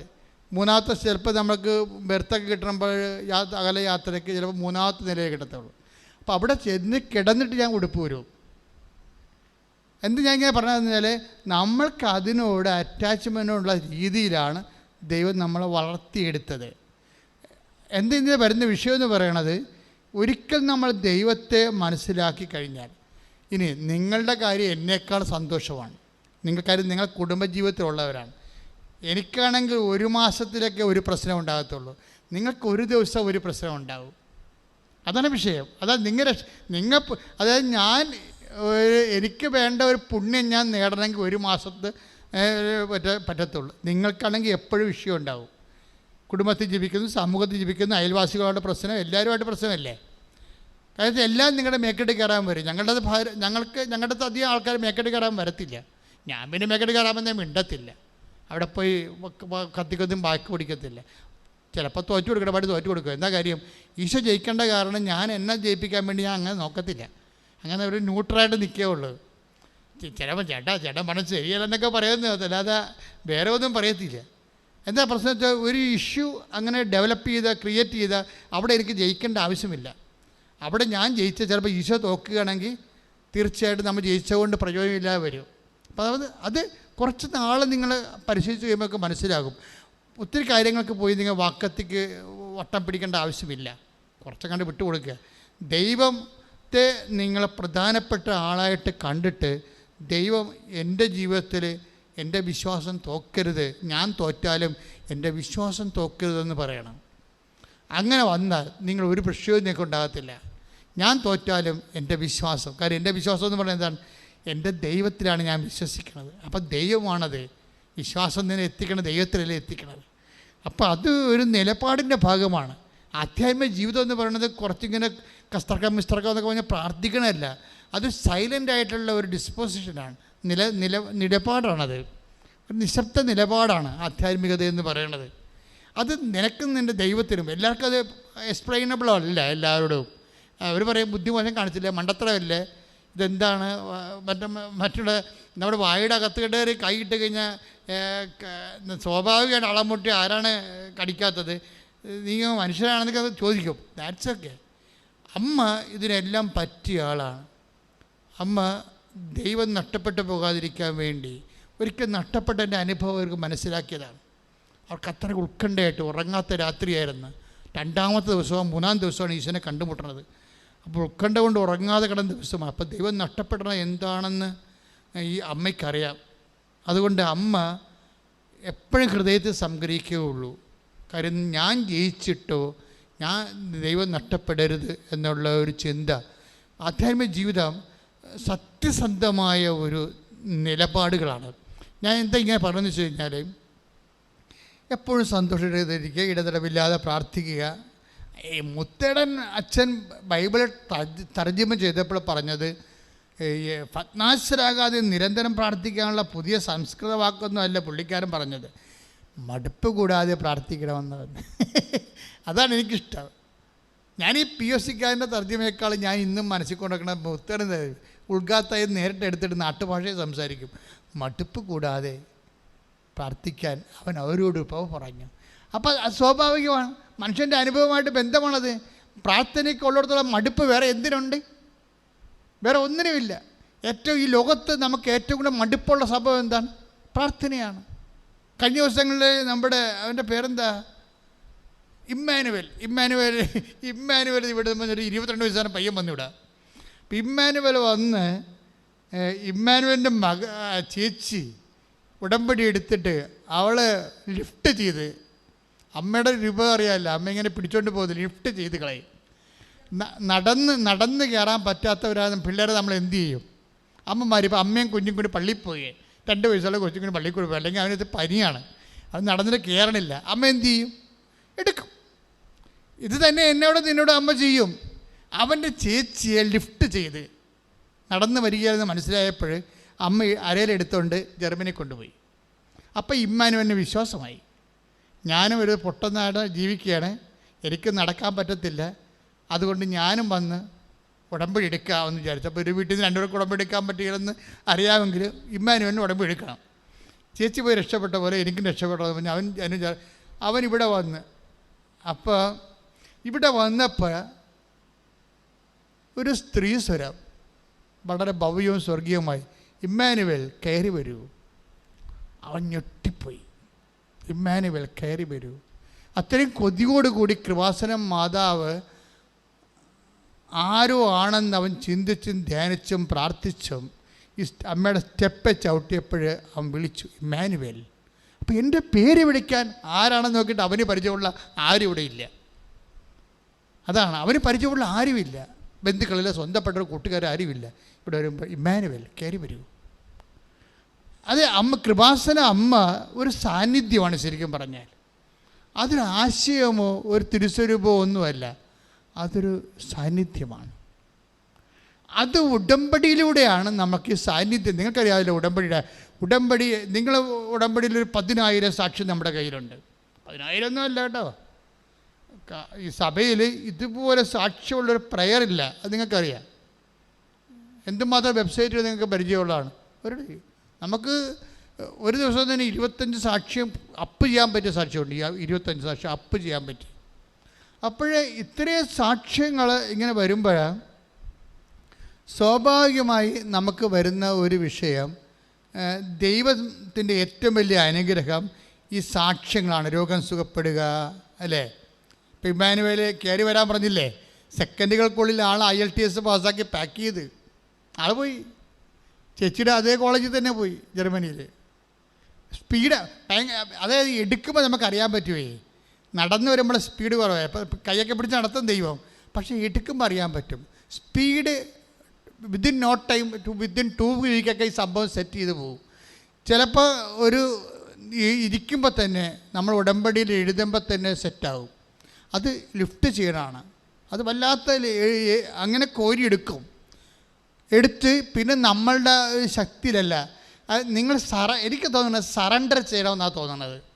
നിങ്ങൾ ഇത് അതായത് ദൈവമേ ഇത് സത്യമായിട്ട് ഞാൻ പറയുകയാണ്, എന്നെക്കൊണ്ടിത് പറ്റത്തില്ല, നീ ഇത് ഫുൾ ആൻഡ് ഫുൾ 99% ഞാനും 99% നീയും 1% ഞാനും എന്ന് ഞാൻ പറയണില്ല, 1% കൂടി സറണ്ടർ ചെയ്യണം. 100% നീ ഇതിൻ്റെ അകത്ത് ശ്രദ്ധിക്കുന്നില്ലെങ്കിൽ ഞാൻ ഉണ്ടാവത്തില്ല എന്ന് തുറന്ന് അങ്ങോട്ട് സറണ്ടർ ചെയ്യണം. പക്ഷേ ഈ സറണ്ടർ ചെയ്യുന്ന വ്യക്തിക്ക് നല്ല ദൈവസ്നേഹം ഉണ്ടാകണം. നീ ഉടമ്പടിയുടെ മറ്റു കാര്യങ്ങളൊക്കെ ചെയ്യണം. അപ്പോൾ നിൻ്റെ കാര്യം മാത്രം ചെയ്തിട്ട് ഞാൻ സറണ്ടർ ചെയ്തെന്ന് പറഞ്ഞിരിക്കരുത്. നീ ദൈവം നിനക്കറിയാമല്ലോ, ദൈവം ഏത് ക്ലേശകാലത്തും ദൈവം നമ്മുടെ കൂടെ ഉണ്ട്. പക്ഷേ വി ഡോണ്ട് ഫീൽ ഇറ്റ്. ഇപ്പം ഉദാഹരണത്തിന് ഇപ്പോൾ ഐസയ്യാ 30:21 എന്താ പറയണത്? കർത്താവ് എനിക്ക് കഷ്ടതയുടെ അപ്പവും പറഞ്ഞ് കർത്താവ് എനിക്ക് കഷ്ടതയുടെ അപ്പവും ക്ലേശത്തിന് ജലവും തന്നാലും എൻ്റെ ദൈവം നിന്റെ ദൈവം മറഞ്ഞിരിക്കില്ല. മറഞ്ഞിരിക്കുകയില്ല. നീ വലത്തോട്ടോ ഇടത്തോട്ടോ തിരിയുമ്പോൾ പിന്നിൽ നിന്ന് ഒരു സ്വരം കേൾക്കും. ഇതാണ് വഴി, ഇതിലേ പോകുക. അപ്പൊ ദൈവം നിന്റെ വഴി നടത്തി തന്നെ ഒരാളാണ്. അതുകൊണ്ടാണ് ദൈവമായിട്ട് പിരിയണ ഒരവസ്ഥ ഉണ്ടാക്കരുതെന്ന് പറയണത്. സാന്നിധ്യത്തിൻ്റെ പ്രോബ്ലം നമുക്ക് കഷ്ടകാലത്ത് നമുക്ക് ഇടം വരാൻ തിരിഞ്ഞു നോക്കുമ്പോൾ പല പല പരിഹാരങ്ങൾ പല പല രീതിയിൽ നമ്മുടെ കൊച്ചു ബുദ്ധിക്ക് പറ്റിയ. ഇപ്പം ഞാൻ ചിലരോട് പറയാമല്ല, വെയിറ്റ് ചെയ്ത് നിങ്ങൾ തീരുമാനമൊന്നും എടുക്കരുത്. 10 ഡേറ്റ് ഇട്ട് കൊടുക്കും, 48 ദിവസം. 48 ദിവസമൊന്നുമില്ല. ഇപ്പം വസ്തു വിൽപ്പന, ജപ്തി, അങ്ങനെ പല പ്രശ്നമാണ്. മാളെ കെട്ടിക്കൽ, പറമ്പ് വിൽക്കൽ, ഇങ്ങനെ പല വിഷയത്തിൽ വിഷമിക്കുകയാണ്. അപ്പോൾ വീട്ടിൽ നിന്ന് നമുക്കൊന്നും കിട്ടത്തില്ല. എന്താ കാര്യം? ഭാര്യയൊക്കെ കുറ്റപ്പെടുത്തുകയുള്ളൂ. മക്കളാണെങ്കിൽ അവരുടെ കാര്യം നടക്കാത്തത് കൊണ്ട് നമ്മുടെ മേക്കെട്ട് കയറും. നമുക്കാണെങ്കിൽ വീട്ടിൽ വരാൻ തോന്നണമില്ല. കാര്യം ഭക്ഷണം തന്നെ വല്ലയിടത്തും കിട്ടിയെങ്കിൽ അവിടുന്ന് കഴിക്കാം. ഒക്കെ വീട്ടിൽ വരുമ്പോൾ ഓരോരുത്തരുടെ മോന്തയും കണ്ടിട്ട് അവരത് ചെയ്തായിരുന്ന, അവിടെ പോയായിരുന്ന, അവരെന്ത് പറഞ്ഞ്, ഇവരെന്ത് പറഞ്ഞു. ഊണ് കഴിച്ചുകൊണ്ടിരിക്കുമ്പോൾ ഇവരെ കളാ ഈ ബുദ്ധിയും ബോധമില്ലാത്ത പെണ്ണുങ്ങൾ നമ്മളെ പിന്നെ പിരികേറ്റും. അവരെന്ത് പറഞ്ഞ്, അവിടെ പോയില്ല. അപ്പോൾ നമ്മൾ ഭക്ഷണം കഴിക്കണം, ഇവർക്ക് മറുപടി പറഞ്ഞു കൊടുക്കണം. ചിലർ കല്യാണം കഴിക്കുന്നുണ്ടെങ്കിലും ബോധമില്ലാത്ത ഒത്തിരി പെണ്ണുങ്ങൾ കല്യാണം കഴിച്ച് ഭാര്യമാരായിട്ടുണ്ട്. അതിൻ്റെ കാര്യത്തിന് അവർക്കറിയത്തില്ല ഇയാൾ എങ്ങനെയാണെങ്കിൽ പൊള്ളിപ്പഴുത്ത് വരികയാണോ. അവരോട് ഊണ് കഴിക്കുമ്പോൾ വല്ലവരും സംസാരിക്കുക. ഊണ് കഴിക്കുമ്പോൾ സംസാരിച്ച് പിന്നെ മറുപടി അവസ്ഥ നമ്മൾ ഇട്ടു പോകും. അപ്പോൾ അത് വെച്ചാൽ എനിക്ക് വേണത് നിങ്ങൾ ഇങ്ങനെയുള്ള സാഹചര്യങ്ങളിൽ കുറച്ച് സംസാരിച്ചിട്ട് ബാക്കി ദൈവത്തോട് പറയണം. ഇവരോട് സംസാരിച്ച കാര്യമില്ല. കാരണം നിങ്ങൾക്കൊരു ഭാര്യ അല്ലെങ്കിൽ ഭർത്താവ് 10-15 കൊല്ലം ജീവിക്കുമ്പോൾ അതെന്ത് ഉരുപ്പടിയാണെന്ന് നിങ്ങൾക്കറിയാൻ പറ്റും. പിന്നെ അവരെ കറക്റ്റ് ചെയ്യാൻ വേണ്ടി മരണം വരെ നിങ്ങൾ എനർജി ചിലവാക്കിയിട്ട് കാര്യമുണ്ടോ? ഒരു കാര്യമില്ല. നമുക്കറിയാൻ പറ്റുമല്ലോ. ഒരു 5 കൊല്ലം ജീവിക്കുമ്പോൾ തന്നെ അറിയാൻ പറ്റും ഭർത്താവ് എന്ത് ജാതിയാണ്, ഭാര്യ എന്ത് ജാതിയാണെന്ന്. അപ്പോൾ പിന്നെ നിങ്ങൾക്ക് എന്ത് ചെയ്യാൻ പറ്റും? നീ സ്റ്റോപ്പ് ദ ബിസിനസ് എന്ന് വെച്ച് കഴിഞ്ഞാൽ അവരോട് ആ വിഷയം സംസാരിച്ച പ്രശ്നം ഉണ്ടാക്കേണ്ട കാര്യമില്ല. നിങ്ങൾ ദൈവത്തോട് പറയുക. അവിടുത്തെ എന്തെങ്കിലും കിട്ടുന്നുണ്ടെങ്കിൽ അത് ദൈവത്തിന് പ്രാർത്ഥനയായിട്ട് കാഴ്ചവെക്കണം. നമ്മുടെ ആന്തരിക ആത്മാവിന് പ്രാണവായു കൊടുക്കാൻ വേണ്ടി കടലിൽ അലകളുള്ളതുപോലെ, അലകളിൽ ഓക്സിജൻ ജനിക്കുന്ന പോലെ നമ്മുടെ പ്രശ്നങ്ങൾ പ്രാർത്ഥനയാക്കി മാറ്റുമ്പോൾ ഈ വിശ്വാസത്തിൻ്റെ, ദൈവസ്നേഹത്തിൻ്റെ, അതുപോലെ തന്നെ പ്രത്യാശയുടെ, ദൈവകൃപയുടെ ഓക്സിജൻ, പ്രാണവായു, കൃപ രൂപപ്പെട്ടു വന്നിരിക്കും. ഇത് ഇരട്ടത്തക്കത്തിനാണ് സംഭവിക്കുന്നത്. ഇത് വിവേചിക്കണ കൊണ്ടാണ് മറിയം അങ്ങനെയുള്ള തക്കങ്ങളിലൂടെ പോകുമ്പോൾ അവർ ഹൃദയത്തിൽ സംഗ്രഹിച്ചു. അതിനെക്കുറിച്ച് ധ്യാനിക്കും, പ്രാർത്ഥിക്കുക. കർത്താവ് ദൈവമേ, ജീവിതത്തിന്റെ ഇരുട്ട് തക്കങ്ങളിലെ ആത്മാവിന്റെ പ്രാണവായു ഉൽപ്പാദിപ്പിക്കുന്ന അലയൊഴികളുടെയും കാലങ്ങളിലെ കർത്താവേ കൃപയാർജിക്കുന്ന പരിസ്ഥിതിയെ വിവേചിച്ച് മനസ്സിലാക്കി അത് പരിപാലനയുടെ ഭാഗമായി മനസ്സിലാക്കി ദൈവത്തിന് നന്ദി പറയുക. പ്രാർത്ഥനയോടെ, മടുപ്പുകൂടാതെ പ്രാർത്ഥനയോടെ, ഇടതടവില്ലാതെ പ്രാർത്ഥനയോടെ അങ്ങേ ഈ സാക്ഷ്യങ്ങൾ കേൾക്കുമ്പോൾ അറിയാൻ പറ്റും. അതായത് സാക്ഷ്യങ്ങൾ കേൾക്കുമ്പോൾ അവർക്ക് ഒരു പരിചയമില്ലാത്ത ആൾക്കാർ ചുമ്മാ ഇവർക്ക് കൊണ്ടുവന്ന് വിസ കൊടുക്കണതൊക്കെ കാണാം. കഴിഞ്ഞ ദിവസം ഒരു സാക്ഷ്യം ഉണ്ടായി. 12 ലക്ഷം ഏജൻസി 12 ലക്ഷമാണ് പറയുന്നത് വിസ. 12 ലക്ഷം. അവർ പറഞ്ഞ് കഷ്ടിപൊട്ടി ഒരു വലിച്ച് പൊടിപ്പിച്ച് വിറ്റും ചുട്ടുമൊക്കെ ഒരു 8 ലക്ഷം ഉണ്ടാക്കി തരാമെന്ന് പറഞ്ഞു. പോകാതിരിക്കാൻ പറ്റത്തില്ല, അത്രയും കടമുണ്ട്, ഉത്തരവാദിത്വമുണ്ട്. പക്ഷേ ഉടമ്പടി എടുത്തു കഴിഞ്ഞപ്പോൾ ഒരു ഫ്രീ വിസ. അതാണ് ഈ പിന്നിൽ നിന്നുള്ള സ്വരം എന്ന് പറയണത്. ദൈവിക പരിഹാരത്തിന് വേണ്ടി നോക്കി പറയും. What is my point? എന്താ ഞാൻ പറയാൻ ഉദ്ദേശിക്കുന്നത്? നിങ്ങൾ ഈ ദൈവിക പരിഹാരം ഒരു പരിപാലനയുടെ പരിഹാരം ഉണ്ടാകുന്നതിന് മുമ്പ് നിങ്ങളും ദൈവമായിട്ട് നല്ലൊരു റിലേഷൻ ഉണ്ടാക്കിയെടുക്കണം. റിലേഷനാണ് പ്രധാനപ്പെട്ട കാര്യം. അത് നിങ്ങൾ ഉണ്ടാക്കണം. അതൊരു പ്രശ്നാധിഷ്ഠിതമായ റിലേഷൻ ആകരുത്. കാരണം ദൈവത്തെ നിങ്ങളെ അറിയാം. നിങ്ങൾ ഈ പ്രശ്നം കഴിഞ്ഞാൽ പിന്നെ ദൈവത്തിനെ തിരിഞ്ഞു നോക്കത്തില്ലെന്നറിയാം. അത് റെക്ടിഫൈഡ് ചെയ്യണം. നിങ്ങൾക്ക് ദൈവമായിട്ട് ആ റിലേഷന് വരാൻ പോകുന്ന ഡാമേജുകൾ ആദ്യമേ കയറി റെക്ടിഫൈ ചെയ്യണം. എന്ന് വെച്ച് കഴിഞ്ഞാൽ ചിലരുടെ സ്വഭാവം ഉണ്ടല്ല, പ്രശ്നങ്ങളുണ്ടെങ്കിൽ മാത്രമേ പ്രാർത്ഥനയുള്ളൂ, അല്ലെങ്കിൽ അവർ ടി വിയും കണ്ട മൊബൈലും കണ്ട കോമഡിയും കണ്ട് ഇളിച്ചൊക്കെ ഇത് അങ്ങനെ ഇരുന്നുള്ളൂ, ഒരു പ്രശ്നമില്ല. ഭക്ഷണം കഴിച്ച് മറിക്കിടന്ന് ഉറങ്ങും. അപ്പം നിങ്ങൾ ദൈവത്തിന് അറിയാം, പ്രശ്നം ഉണ്ടെങ്കിൽ മാത്രമേ അവൻ ദൈവത്തിന് മുമ്പിൽ വരത്തുള്ളൂ. ഇനി പ്രശ്നകാലം കഴിയുമ്പോൾ അവൻ പഴയ അവൻ്റെ വഴിയിൽ കഴിക്കും, ചുമ്മാ പിന്നെ പോകുന്നത്. അത് റെക്ടിഫൈ ചെയ്യണം. അപ്പം നേരത്തെ പറയണം, ദൈവമേ പ്രശ്നം ഉള്ളത് കൊണ്ട് ഞാൻ വരണമല്ല, എൻ്റെ പ്രശ്നമില്ലാത്തൊരു കാലം വന്നാലും ഞാൻ നിൻ്റെ കൂടെ തന്നെയായിരിക്കും. അതൊരു നിലപാടാണ് ശരിക്കും. ഞാൻ ഈ പ്രശ്നം ഉള്ളതുകൊണ്ടാണ് ഇപ്പോൾ വന്നത്, ഞാൻ സമ്മതിച്ചു. പക്ഷേ എനിക്ക് പ്രശ്നമില്ലാത്തൊരു കാലം തന്നാലും ഞാൻ നിൻ്റെ കൂടെ തന്നെയായിരിക്കും. ഇത് പ്രാർത്ഥിച്ചു, ദൈവമേ ഇപ്പോൾ പ്രശ്നമുള്ളത് കൊണ്ടാണ് ഞാൻ നിന്നെ ആശ്രയിക്കുന്നത്. പക്ഷേ എനിക്ക് പ്രശ്നമില്ലാത്തൊരു കാലം തന്നാലും ഇതിനേക്കാൾ തീഷ്ണമായി ഞാൻ നിന്റെ വഴികളിലെ സഞ്ചരിച്ചിരിക്കാം. ഇത് ഇതാണ് ഞാൻ ലൂപ്പുകൾ, ഇത് അടക്കണം. കാര്യം ദൈവത്തിനുള്ള കുഴപ്പം വെച്ച് കഴിഞ്ഞാൽ എല്ലാം അറിയാമല്ലോ, വരാൻ പോകുന്ന എല്ലാം അറിയാവുന്ന കാരണം നേരത്തെ തന്നെ. അതുകൊണ്ടാണ് ചില ആൾക്കാർക്ക് ഉടമ്പടി താമസിക്കുന്നതിൻ്റെ കാരണം അവർ ഉടമ്പടിയിലല്ല. ഉടമ്പടിക്ക് അങ്ങനെ ഒരു കുഴപ്പമുണ്ട്, ഉടമ്പടി സെറ്റാകത്തില്ല. അതിൻ്റെ കോമ്പോണൻസ് എല്ലാം കറക്റ്റാകാം. നിങ്ങൾ രോഗികളെ കാണുന്നുണ്ടോ, അതുപോലെ തന്നെ പത്രം കൊടുക്കുന്നുണ്ട്, പ്രാർത്ഥിക്കുന്നുണ്ട്, പ്രത്യക്ഷീകരണം, കോമ്പോണൻസ് എല്ലാം കറക്റ്റാകാം. പക്ഷേ ദൈവം ഈ സാധനം സെറ്റാകത്തില്ല. സെറ്റാകാത്ത കാരണം ഈ ഒരു കാലം കഴിഞ്ഞാൽ നിൻ്റെ വഴിയെ പോകുമെന്ന് ദൈവത്തിന് അറിയാം. അങ്ങനെ ഒരു റിലേഷൻ നമുക്ക് ദൈവമായിട്ട് ടെമ്പററി റിലേഷൻസ് സാധ്യമല്ല. നിങ്ങൾക്ക് വേറെ ആരുമായിട്ട് വേണമെങ്കിലും ഒരു താൽക്കാലിക റിലേഷൻസ് ഓക്കെയാണ്, പക്ഷെ ദൈവമായിട്ട് ഒരു താൽക്കാലിക റിലേഷൻസ് ഓക്കെയല്ല. കാര്യം ദൈവത്തിൻ്റെ റിലേഷൻസ് എല്ലാം I will be with you unto the last എന്ന് പറയുമ്പോൾ നമ്മളെന്താ ഉദ്ദേശിക്കേണ്ടത്? You must be also with me unto the last. Clear അല്ലേ? അല്ലേ? അപ്പോൾ take the word of God, I will be with you unto the last. ശ്രുതിക്കട്ടെ. ഹല്ലേലൂയ ഹല്ലേലൂയ ഹല്ലേലൂയ. യേശുവേ നന്ദി, യേശുവേ സ്തുതി. ഹല്ലേലൂയ ഹല്ലേലൂയ ഹല്ലേലൂയ ഹല്ലേലൂയ ഹല്ലേലൂയ. യേശുവേ ആരാധന ആരാധന ആരാധന ആരാധന. മത്തായി 28:20. മത്തായി 28:20. യുഗാന്തം വരെ, യുഗാന്ത്യം വരെ, യുഗാന്ത്യം വരെ എന്നും ഞാൻ നിങ്ങളോട് കൂടെ ഉണ്ടായിരിക്കും. അപ്പൊ ദൈവത്തിൻ്റെ ഒരു മോഡ് ഓഫ് റിലേഷൻ അതാണ്. എന്താണ്? അന്ത്യം വരെയാണ്. ടെമ്പററി റിലേഷൻസ് ഇല്ല. അപ്പം നമ്മൾ ബുദ്ധിയുള്ള മനുഷ്യർ എന്ത് ചെയ്യണം? ദൈവം പ്രീസപ്പോസ് ചെയ്യുന്നുണ്ട്. എന്താണ്? Likewise I also presuppose that you will be with me unto the last. അതായത് എന്നെപ്പോലെ നീയും അന്ത്യം വരെ എൻ്റെ കൂടെ ഉണ്ടാകുമെന്ന് ഞാൻ ധരിക്കുന്നു. ഇടേ വിഷയം.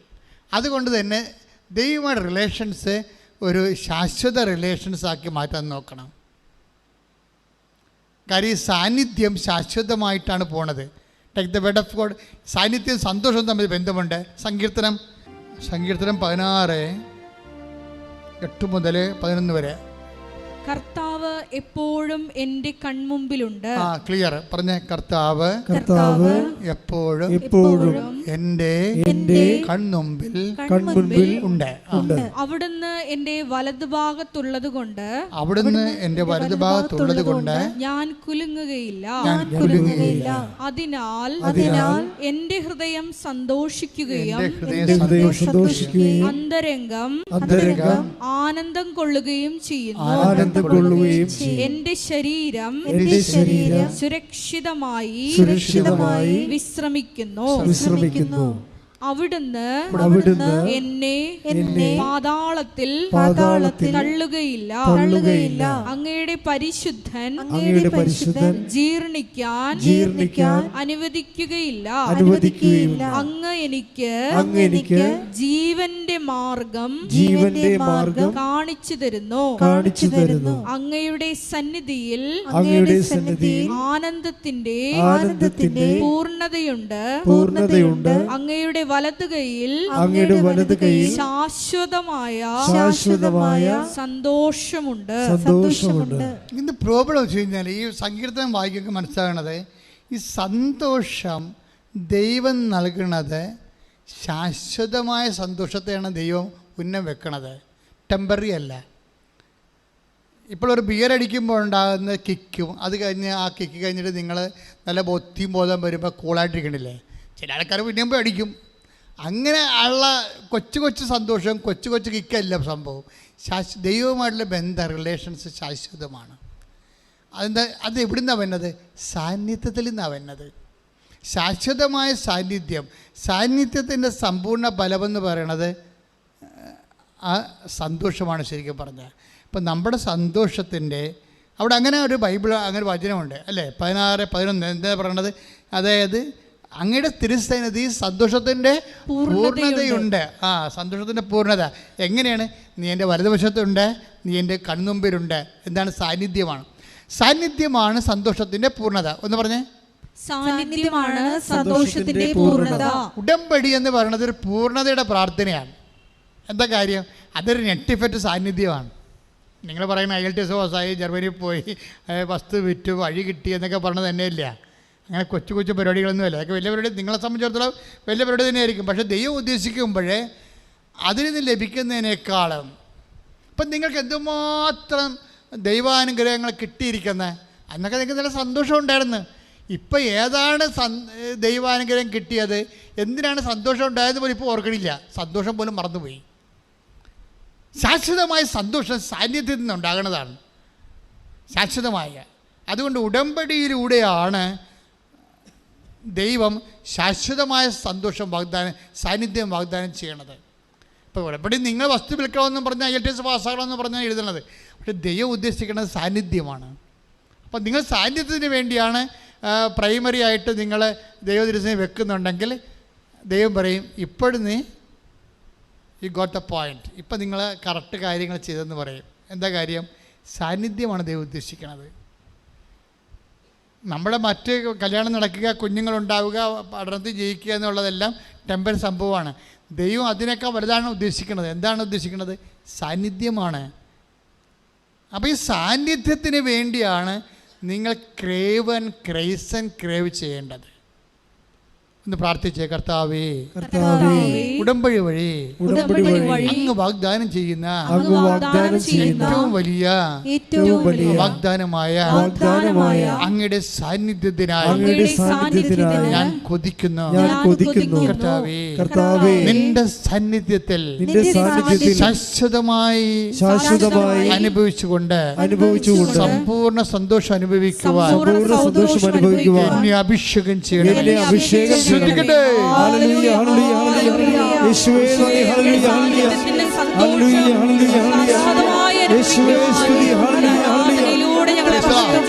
അപ്പോസ്തല പ്രവർത്തനം 2:28 എടുത്തേ. അപ്പോസ്തല പ്രവർത്തനം 2:28. ജീവന്റെ വഴികൾ, പറഞ്ഞ ജീവന്റെ വഴികൾ അവിടുന്ന് എനിക്ക് കാണിച്ചു തന്നു. തന്റെ സാന്നിധ്യത്താൽ അവിടുന്ന് എന്നെ സന്തോഷഭരിതനാക്കും. ഇപ്പൊ സാന്നിധ്യമാണ് സന്തോഷം. ഉടമ്പടി നമ്മൾ വെക്കേണ്ട പ്രധാനപ്പെട്ട കാര്യം എന്താണ്? സാന്നിധ്യമാണ്. കാര്യം കഴിഞ്ഞ ദിവസം ആൻ്റണി എന്ന് പറഞ്ഞൊരു മനുഷ്യൻ സാക്ഷ്യം പറഞ്ഞു. തെക്കടിശ്ശേരിക്കാരനാണ്, എൻ്റെ ഇടവക്കാരനല്ല. ഞാൻ അവിടെ 2 ഇടവക ഉണ്ട്, ലാറ്റിനും ഉണ്ട്, സിറിയൻ കാത്തലിക്കുമാണ്. ഇപ്പോൾ സിറിയൻ കാത്തലിക്കിലുള്ള വലിയപ്പൊരു സാക്ഷ്യം പറഞ്ഞു ഇവിടെ. തെക്കടിശ്ശേരി എന്ന് പറഞ്ഞുകൊണ്ട് ഞാൻ ശ്രദ്ധിച്ചത്, അപ്പാപ്പൻ ഒരു വലിയപ്പനാണ്. പിന്നെ ഹൃദയാഘാതമാണ്, 5 ബ്ലോക്കുണ്ട്. ഇപ്പോൾ അതിൻ്റെ ഓപ്പറേഷൻ എന്തോ കഴിഞ്ഞു. പക്ഷേ എന്നിട്ടും നെഞ്ചുവേദനക്ക് മാറ്റമില്ല. വീണ്ടും സ്കാൻ ചെയ്തപ്പോൾ 5 ബ്ലോക്ക് വേറെ ഉണ്ട്. പുള്ളി പെട്ടുപോയി. ഡോക്ടർ പറഞ്ഞു നിങ്ങൾക്ക് 5 അടി കൂടി നടക്കാൻ പറ്റത്തില്ലെന്ന് പറഞ്ഞു. അവൾ ഇരിപ്പുകാരനായിപ്പോയി, വേദനയും കൊണ്ട് ഇരിപ്പുകയാണ്. അപ്പോൾ ഉടമ്പടി എടുത്തു കഴിഞ്ഞപ്പോൾ പെട്ടെന്ന് ഈ മനുഷ്യൻ്റെ മുമ്പിൽ ഒരു സ്വരം, ആൻ്റണി എഴുന്നേറ്റ് റോഡിലേക്ക് വരാൻ പറഞ്ഞു. ഉടനെ ആരാണെന്നറിയാൻ പറ്റില്ല, ആരില്ല, സ്വരമാണ് ഉള്ളിൽ നിന്ന് കേൾക്കണത്. അപ്പോൾ പുള്ളിക്കാരൻ പറഞ്ഞ് എനിക്ക് നടക്കാൻ പറ്റത്തില്ല, ഡോക്ടർ പറഞ്ഞിട്ട് നടക്കരുതെന്ന് പറഞ്ഞിട്ടുണ്ടെന്ന്. പിന്നെ ആൻ്റണി എഴുന്നേക്കുക എന്ന് പറഞ്ഞു. ഉടനെ പുള്ളി കട്ടിലിൽ നിന്ന് എഴുന്നേറ്റ് റോഡേ വന്നു. അപ്പോൾ ഒരു 30 മീറ്ററായി. റോഡേ വന്നു കഴിഞ്ഞപ്പോൾ പിന്നെ കാര്യം വേദന ബ്ലോക്കുള്ള ആളാണ്. പിന്നീട് ആൻ്റണി പടിഞ്ഞോട്ട് നടക്കാൻ പറഞ്ഞു. പിന്നെ റോഡേ കൂടി പുള്ളി പടിഞ്ഞോട്ട് നിങ്ങൾക്കറിയാം, ഞാൻ അവിടെ ഇരുന്ന പാലമാണ്, വലിയ പാലമാണ്, പാലത്തിൽ കയറണം. അപ്പോൾ ഹാർട്ടിൻ്റെ പ്രശ്നമുള്ളവർക്ക് പാലത്തിൽ കയറാൻ പാടല്ലേ. ആൻ്റണി പാലത്തേക്ക് കയറ്റി ഇറക്കിയിട്ട് ആൻ്റണി നടക്കാൻ പറഞ്ഞു. ഇതെല്ലാം ഇങ്ങനെ സ്വരം കേൾക്കും, നടക്കൂ പേര് വിളിച്ചാൽ പറയണത്, ആൻ്റണി നടക്കൂ. ആൻ്റണി നടന്ന് തുറവൂർ കവലയെത്തി. അപ്പോൾ എത്രയായി? 5 കിലോമീറ്ററായി. വീട്ടിൽ നിന്ന് 5 കിലോമീറ്റർ, 5 അടി പോരാൻ പറ്റാത്ത ആളെ പേര് പറഞ്ഞ് അവിടെ നിന്ന് വിളിച്ചെഴുന്നേൽപ്പിച്ചിട്ട് 5 കിലോമീറ്റർ നടത്തി തിരിച്ചു കൊണ്ടുവന്നാക്കി. ഇത് ഉടമ്പടിക്കേ പറ്റത്തുള്ളൂ. കാര്യം എന്താണ്? ഈ ഉടമ്പടി മാത്രമേ പാക്കേജ് ഉള്ളൂ. എന്താണ്? ഞാൻ നിൻ്റെ കൂടെ, I'll come with you wherever you go. അല്ലേ? നമ്മൾ ജോഷുവ 1:9 വായിക്കണില്ലേ? വായിച്ച്. ജോഷുവ 1:9. നിന്റെ ദൈവമായ കർത്താവ്, പറഞ്ഞ നിന്റെ ദൈവമായ കർത്താവ്, നിന്റെ ദൈവമായ കർത്താവ് നീ പോകുന്നിടത്തെല്ലാം നിന്നോട് കൂടെ ഉണ്ടായിരിക്കും. കൈയടിച്ച് കർത്താവ് ശ്രദ്ധിക്കട്ടെ. ഇതുപോലൊരു വചനമാണ് മോസസിനോട് പറഞ്ഞിരിക്കുന്നത്. അതെല്ലാം ഉടമ്പടിയുടെ ആണി വചനങ്ങളാണ്. 33:14 പുറപ്പാട് പുസ്തകം. ശ്രദ്ധിക്കട്ടെ. ഹല്ലേലൂയ. പുറപ്പാട് 33:14. കർത്താവ് പറഞ്ഞു, ഞാൻ തന്നെ നിന്നോട് കൂടെ വരികയും നിനക്ക് ആശ്വാസം നൽകുകയും ചെയ്യും. ആശ്വാസം മാത്രമല്ലേ, ധൈര്യം നൽകും, എല്ലാ തരത്തിലും സന്ധിക്കും. അതായത് മറ്റേ മക്കൾ എന്തിനാ ഞാൻ ഇങ്ങനെ പറയണമെന്ന് വെച്ച് കഴിഞ്ഞാൽ, ഇപ്പോഴും ആൾക്കാർ ഉടമ്പടിയുടെ യഥാർത്ഥ കേന്ദ്രത്തിൽ ചെന്നിട്ടില്ല. ഇന്ത്യ വരെ, ആഗ്ര വരെ ചെന്നിട്ട് താജ്മഹലും കണ്ട് പോകുന്ന പോലെയാണ് പല ആൾക്കാരും ചെയ്യിക്കേണ്ടത്. അപ്പുറത്ത് ഡൽഹി ഉണ്ടല്ലോ, തലസ്ഥാനത്ത് പോയിട്ടില്ല ആൾക്കാർ എന്ന് പറഞ്ഞ പോലെയാണ് സംഭവം. ഉടമ്പടിയുടെ കേന്ദ്രമെന്ന് പറയുന്നത് സാന്നിധ്യമാണ്. ദൈവത്തിൻ്റെ ഏറ്റവും വലിയ കൊതി എന്താണെന്നറിയാമെന്ന്, നമ്മുടെ കൂടെ സഞ്ചരിക്കുക, ജീവിക്കുക, സാന്നിധ്യം നൽകുകയാണ് ചെയ്യണത്. ബാക്കിയെല്ലാം അതാണ് ലക്ഷ്യം ദൈവത്തിൻ്റെ. നിൻ്റെ പ്രശ്നങ്ങളെല്ലാം ദൈവത്തിൻ്റെ മാർഗമാണ്. ദൈവത്തിൻ്റെ ലക്ഷ്യം എന്ന് പറയുന്നത് നിൻ്റെ കൂടെ, എൻ്റെ കൂടെ ജീവിക്കുക എന്നുള്ളതാണ്. അപ്പം നീ അതിന് പ്രാധാന്യം കൊടുത്താണ് ഉടമ്പടിയിൽ സെറ്റ് ചെയ്യണമെന്നുണ്ടെങ്കിൽ, കർത്താവേ നീ എന്നെ വിട്ടു പിരിഞ്ഞു പോകരുത്, എൻ്റെ കൂടെ ഉണ്ടാകണം. കഴിഞ്ഞ ദിവസങ്ങളൊക്കെ ധ്യാനിപ്പിച്ചപ്പോഴേ അപ്പോസ്തലന്മാർ സന്ധ്യ ആയപ്പോൾ കർത്താവിന് പറഞ്ഞു, കർത്താവ് എമ്മാവൂസ് ശിഷ്യന്മാരില്ലേ, പണപോക്ക് സന്ധ്യയായി. അപ്പോൾ യേശു മുന്നോട്ട് നടക്കുന്നതായിട്ട് ഭാവിച്ചു എന്നാണ് പറയണത്. അപ്പോൾ അപ്പോസ്തലൻ പറഞ്ഞു, സന്ധ്യയായി, നീ ഞങ്ങളോടൊത്ത് വസിച്ചാലും. തിരിച്ച് വിളിച്ചില്ലെങ്കിൽ ആ ഒരു പോക്കും പോകും. അതാണ് വിഷയം. സാന്നിധ്യം വിളിച്ച് ചേർക്കേണ്ടതാണ്, അല്ലാതെ ഓട്ടോമാറ്റിക്കായിട്ട് സംഭവിക്കുന്നതല്ല. അതിൽ നിന്ന് വ്യക്തമാണ്. ആ take the word of God. ശ്രദ്ധിക്കട്ടെ. ലൂക്ക 24:29. അവർ അവനെ നിർബന്ധിച്ചുകൊണ്ട് പറഞ്ഞു, ഞങ്ങളോട് കൂടെ താമസിക്കുക, നേരം വൈകുന്നു, പകൽ അസ്തമിക്കാറായി.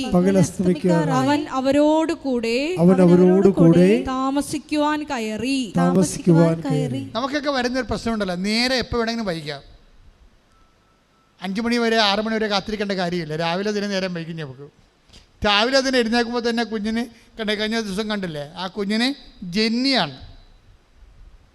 ജന്നി പിടിച്ചിട്ട് അവൻ തളർന്നു പോയി രാവിലെ. അപ്പം തന്നെ നേരം വൈകി. അപ്പം തന്നെ അമ്മയുടെ സന്തോഷത്തിൻ്റെ അസ്തമയമായി, നേരം വൈകില്ലേ. അവളാണെങ്കിൽ കൊന്നെന്ന് പറഞ്ഞാൽ കൃപാസനത്തിൽ പോകത്തില്ല. എന്താ പോകാത്തത്? അനിയത്തിയുമായിട്ട് ഇടിയാണ്. അനിയത്തി പറയും, നീ കൃപാസനത്തിൽ പോ. പിന്നെ മാതാവിന് കാശ് കൊടുത്തിട്ടാണ് മാതാവിനെ ധ്യാനിക്കണത്. മാതാവ് ഞങ്ങളുടെ നാട്ടിലുണ്ട്. അത് നീ അത് ആ ബിഗ് ബോസിൻ്റെ കാര്യം നിങ്ങളുടെ പറഞ്ഞു പറയേണ്ട കാര്യം. കാര്യം ഈ പത്രവും ചിലരൊക്കെ സാധനമൊക്കെ പത്രമൊക്കെ വാങ്ങിക്കണ്ടേ, നമ്മളെ സ്വസ്ഥക്കാഴ്ച പോലും എടുക്കണില്ല. പിന്നെ പത്രം നമ്മൾ പുറത്തടിക്കണ കാരണം അതിൻ്റെ പൈസ വാങ്ങിക്കുന്നുണ്ട്, നമ്മൾ ഇനിയും അടിക്കണമല്ല.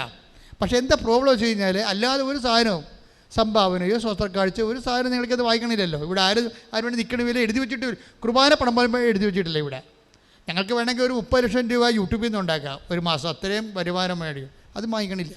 അത് എന്താ വാങ്ങിക്കാത്തതിൻ്റെ കാരണം വെച്ചാൽ ഇപ്പോൾ കാസായില്ലേ, കാസ ആ സ്വർണ്ണമാണെന്ന് വിചാരിച്ചോ, ആരെങ്കിലും വിൽക്കുമോ? അത് കൊടുത്താൽ കാശ് കിട്ടും വിചാരിച്ചിട്ട് വിൽക്കത്തില്ല. അത് കർത്താവിൻ്റെ തിരുരക്തം കുദാശ ചെയ്യണതാണ്, അതിന് വിലയിടാൻ പറ്റത്തില്ല. അതുകൊണ്ട് ഞങ്ങൾ ഇപ്പോൾ വരെ എടുത്ത തീരുമാനം, ഇപ്പം നാളെ മാറിയിട്ട് ചിലപ്പോൾ എന്ന് പറയാം, അച്ഛാ ഇവർ ഇത് തന്നെ അവർക്ക് റീഫണ്ട് ചെയ്യച്ചാ. ചില വന്നതിനോട് വന്ന് ഉപദേശിക്കും, മീഡിയ മാൻ വന്ന് ഉപദേശിക്കും, നിങ്ങളുടെ യൂട്യൂബിൻ്റെ വരുമാനം കൂട്ടാൻ വേണ്ടി അവർ തരുന്ന പൈസ നിങ്ങൾ കാശ് വാങ്ങിക്കണ്ട, മറിച്ച് അത് അവർക്ക് റീഫണ്ട് ചെയ്യും, എന്നിട്ടത് യൂട്യൂബിൻ്റെ പ്രൊമോഷന് വേണ്ടി എടുക്കുക. അങ്ങനെയൊക്കെ ഉള്ള ചിന്ത ഇപ്പോൾ ഉണ്ട്. കാര്യം നമ്മൾ പൈസ 5 പൈസ വാങ്ങിക്കത്തില്ല, തിരിച്ച് കമ്പനിക്ക് തന്നെ അവർ പൈസ തരണ്ട, അതിന് ആ പൈസക്ക് അവർ നമ്മുടെ യൂട്യൂബ് പ്രൊമോട്ട് ചെയ്താൽ മതി എന്ന് പറഞ്ഞ് ഇപ്പോൾ വീഡിയോ ഉപദേശകർ ഇവിടെ വരുന്നുണ്ട്. ഞങ്ങൾ അതിനെ പോസിറ്റീവായിട്ട് തന്നെ എടുക്കണത്. പക്ഷേ പ്രാർത്ഥിച്ച് മെസ്സേജ് എടുത്താൽ മാത്രമേ നടപ്പിൽ വരത്തുള്ളൂ. പക്ഷേ അതിൻ്റെ 5 പൈസ നമ്മൾ ഈ സ്ഥാപനം മേടിക്കത്തില്ല ഒരിക്കലും. കാര്യം അത് കർത്താവിന്. അപ്പോൾ അങ്ങോട്ട് തന്നെ എടുക്കുകയാണ്. നമ്മുടെ യൂട്യൂബ് പ്രൊമോട്ട് ചെയ്ത് പോകണമെങ്കിൽ ലക്ഷങ്ങളിലേക്ക് പെട്ടെന്ന് കർത്താവിൻ്റെ വചനം എത്തും. അപ്പോൾ നമ്മളതിനു വേണ്ടിയാണ് ഈ കട്ടപ്പാട് ഗുണം. നിങ്ങളെ കൊണ്ടൊക്കെ ഓരോ സ്ഥലത്തും പത്രമൊക്കെ കൊടുപ്പിക്കേണ്ട ഉദ്ദേശം എന്താണ്? കർത്താവിനെ അറിയാത്തവരെ അറിയണം, അറിഞ്ഞവർ ആഴപ്പെടണം. അതിന് മനസ്സുള്ള ആൾക്കാരെ സന്തോഷത്തോടെ ചെയ്യും, ദൈവം അവിടെ കൂടെ സഞ്ചരിക്കുകയും ചെയ്യും. അത് കൃത്യമായ അനുഭവങ്ങളല്ല നമുക്കുള്ളത്. എന്താ പ്രശ്നം വെച്ച് കഴിഞ്ഞാൽ ഈ ഒരു വിഷയത്തിൽ നമ്മൾ ശ്രദ്ധിക്കേണ്ട ഒരു വിഷയം, ദൈവത്തിൻ്റെ മനസ്സിലിരിപ്പ് നമ്മുടെ കൂടെ സാന്നിധ്യം നൽകണമെന്നുള്ളതാണ്. പിന്നെ ദൈവത്തിൻ്റെ 2 മനസ്സിലിരിപ്പുണ്ട്. ഹിഡൻ അജണ്ട എന്ന് നമ്മളൊക്കെ നാട്ടുകാർ പറഞ്ഞ പോലെ 2 ഹിഡൻ രഹസ്യമായ ഗൂഢ മനസ്ഥിതിയുണ്ട്. ഒന്ന്, നമ്മുടെ കൂടെ നിത്യമായിട്ട് ദൈവം സാന്നിധ്യമായിട്ട് ചെയ്ത് ജീവിക്കണം. അതിനാണ് ഉടമ്പടി ദൈവം വെച്ചിരിക്കുന്നത്. 2ാമത് വെച്ചിരിക്കുന്നത് നമ്മൾ നിർബന്ധിക്കണം. അതാണ് വിഷയം. അല്ല വെറുതെ ദൈവം വന്ന് നമ്മുടെ കൂടെ താമസിക്കത്തില്ല. ഈ നിർബന്ധമാണ് പലപ്പോഴും നമ്മളെ പലതരത്തിൽ പ്രേക്ഷിത പ്രവർത്തനമൊക്കെ മാറ്റുന്നത്. ഒരു നിർബന്ധമാണ്. കർത്താവെ, ഞാൻ 100 പേരെ അങ്ങയെ അറിയിക്കും, അങ്ങ് എന്നെ വിട്ട് പിരിഞ്ഞു പോകരുത്. കർത്താവ്, ഞാൻ രോഗികൾക്ക് കൊണ്ടുപോയി ഭക്ഷണം കൊടുക്കും, അങ്ങ് എന്നെ വിട്ട് പിരിഞ്ഞു പോകരുത്. കർത്താവ്, ഞാൻ കൊണ്ടുപോയി ആശുപത്രി കൊണ്ടുപോയി രോഗികളെ കാണും, കർത്താവ് നീ എന്നെ വിട്ട് പിരിഞ്ഞു പോകരുത്. അപ്പം നമ്മുടെ ഓരോ പ്രേക്ഷിത പ്രവർത്തനം പ്രാർത്ഥനയുടെ ഉദ്ദേശം എന്താണ്?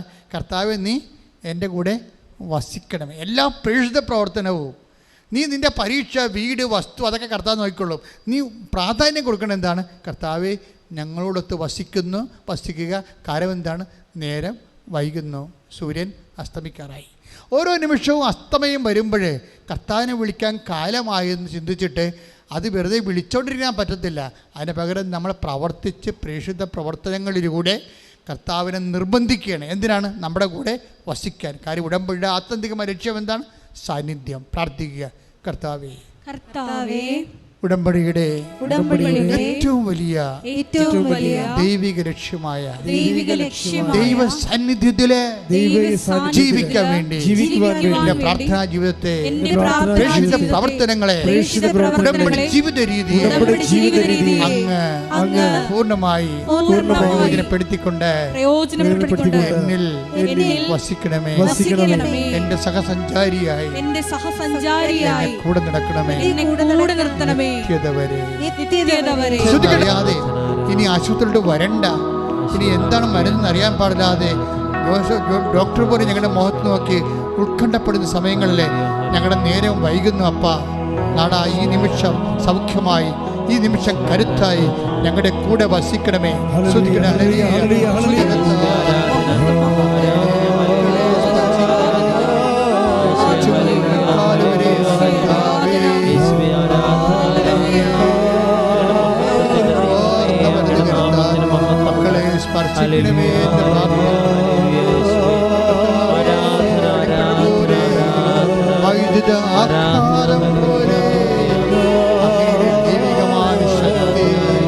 ഓരോ രോഗികളുടെ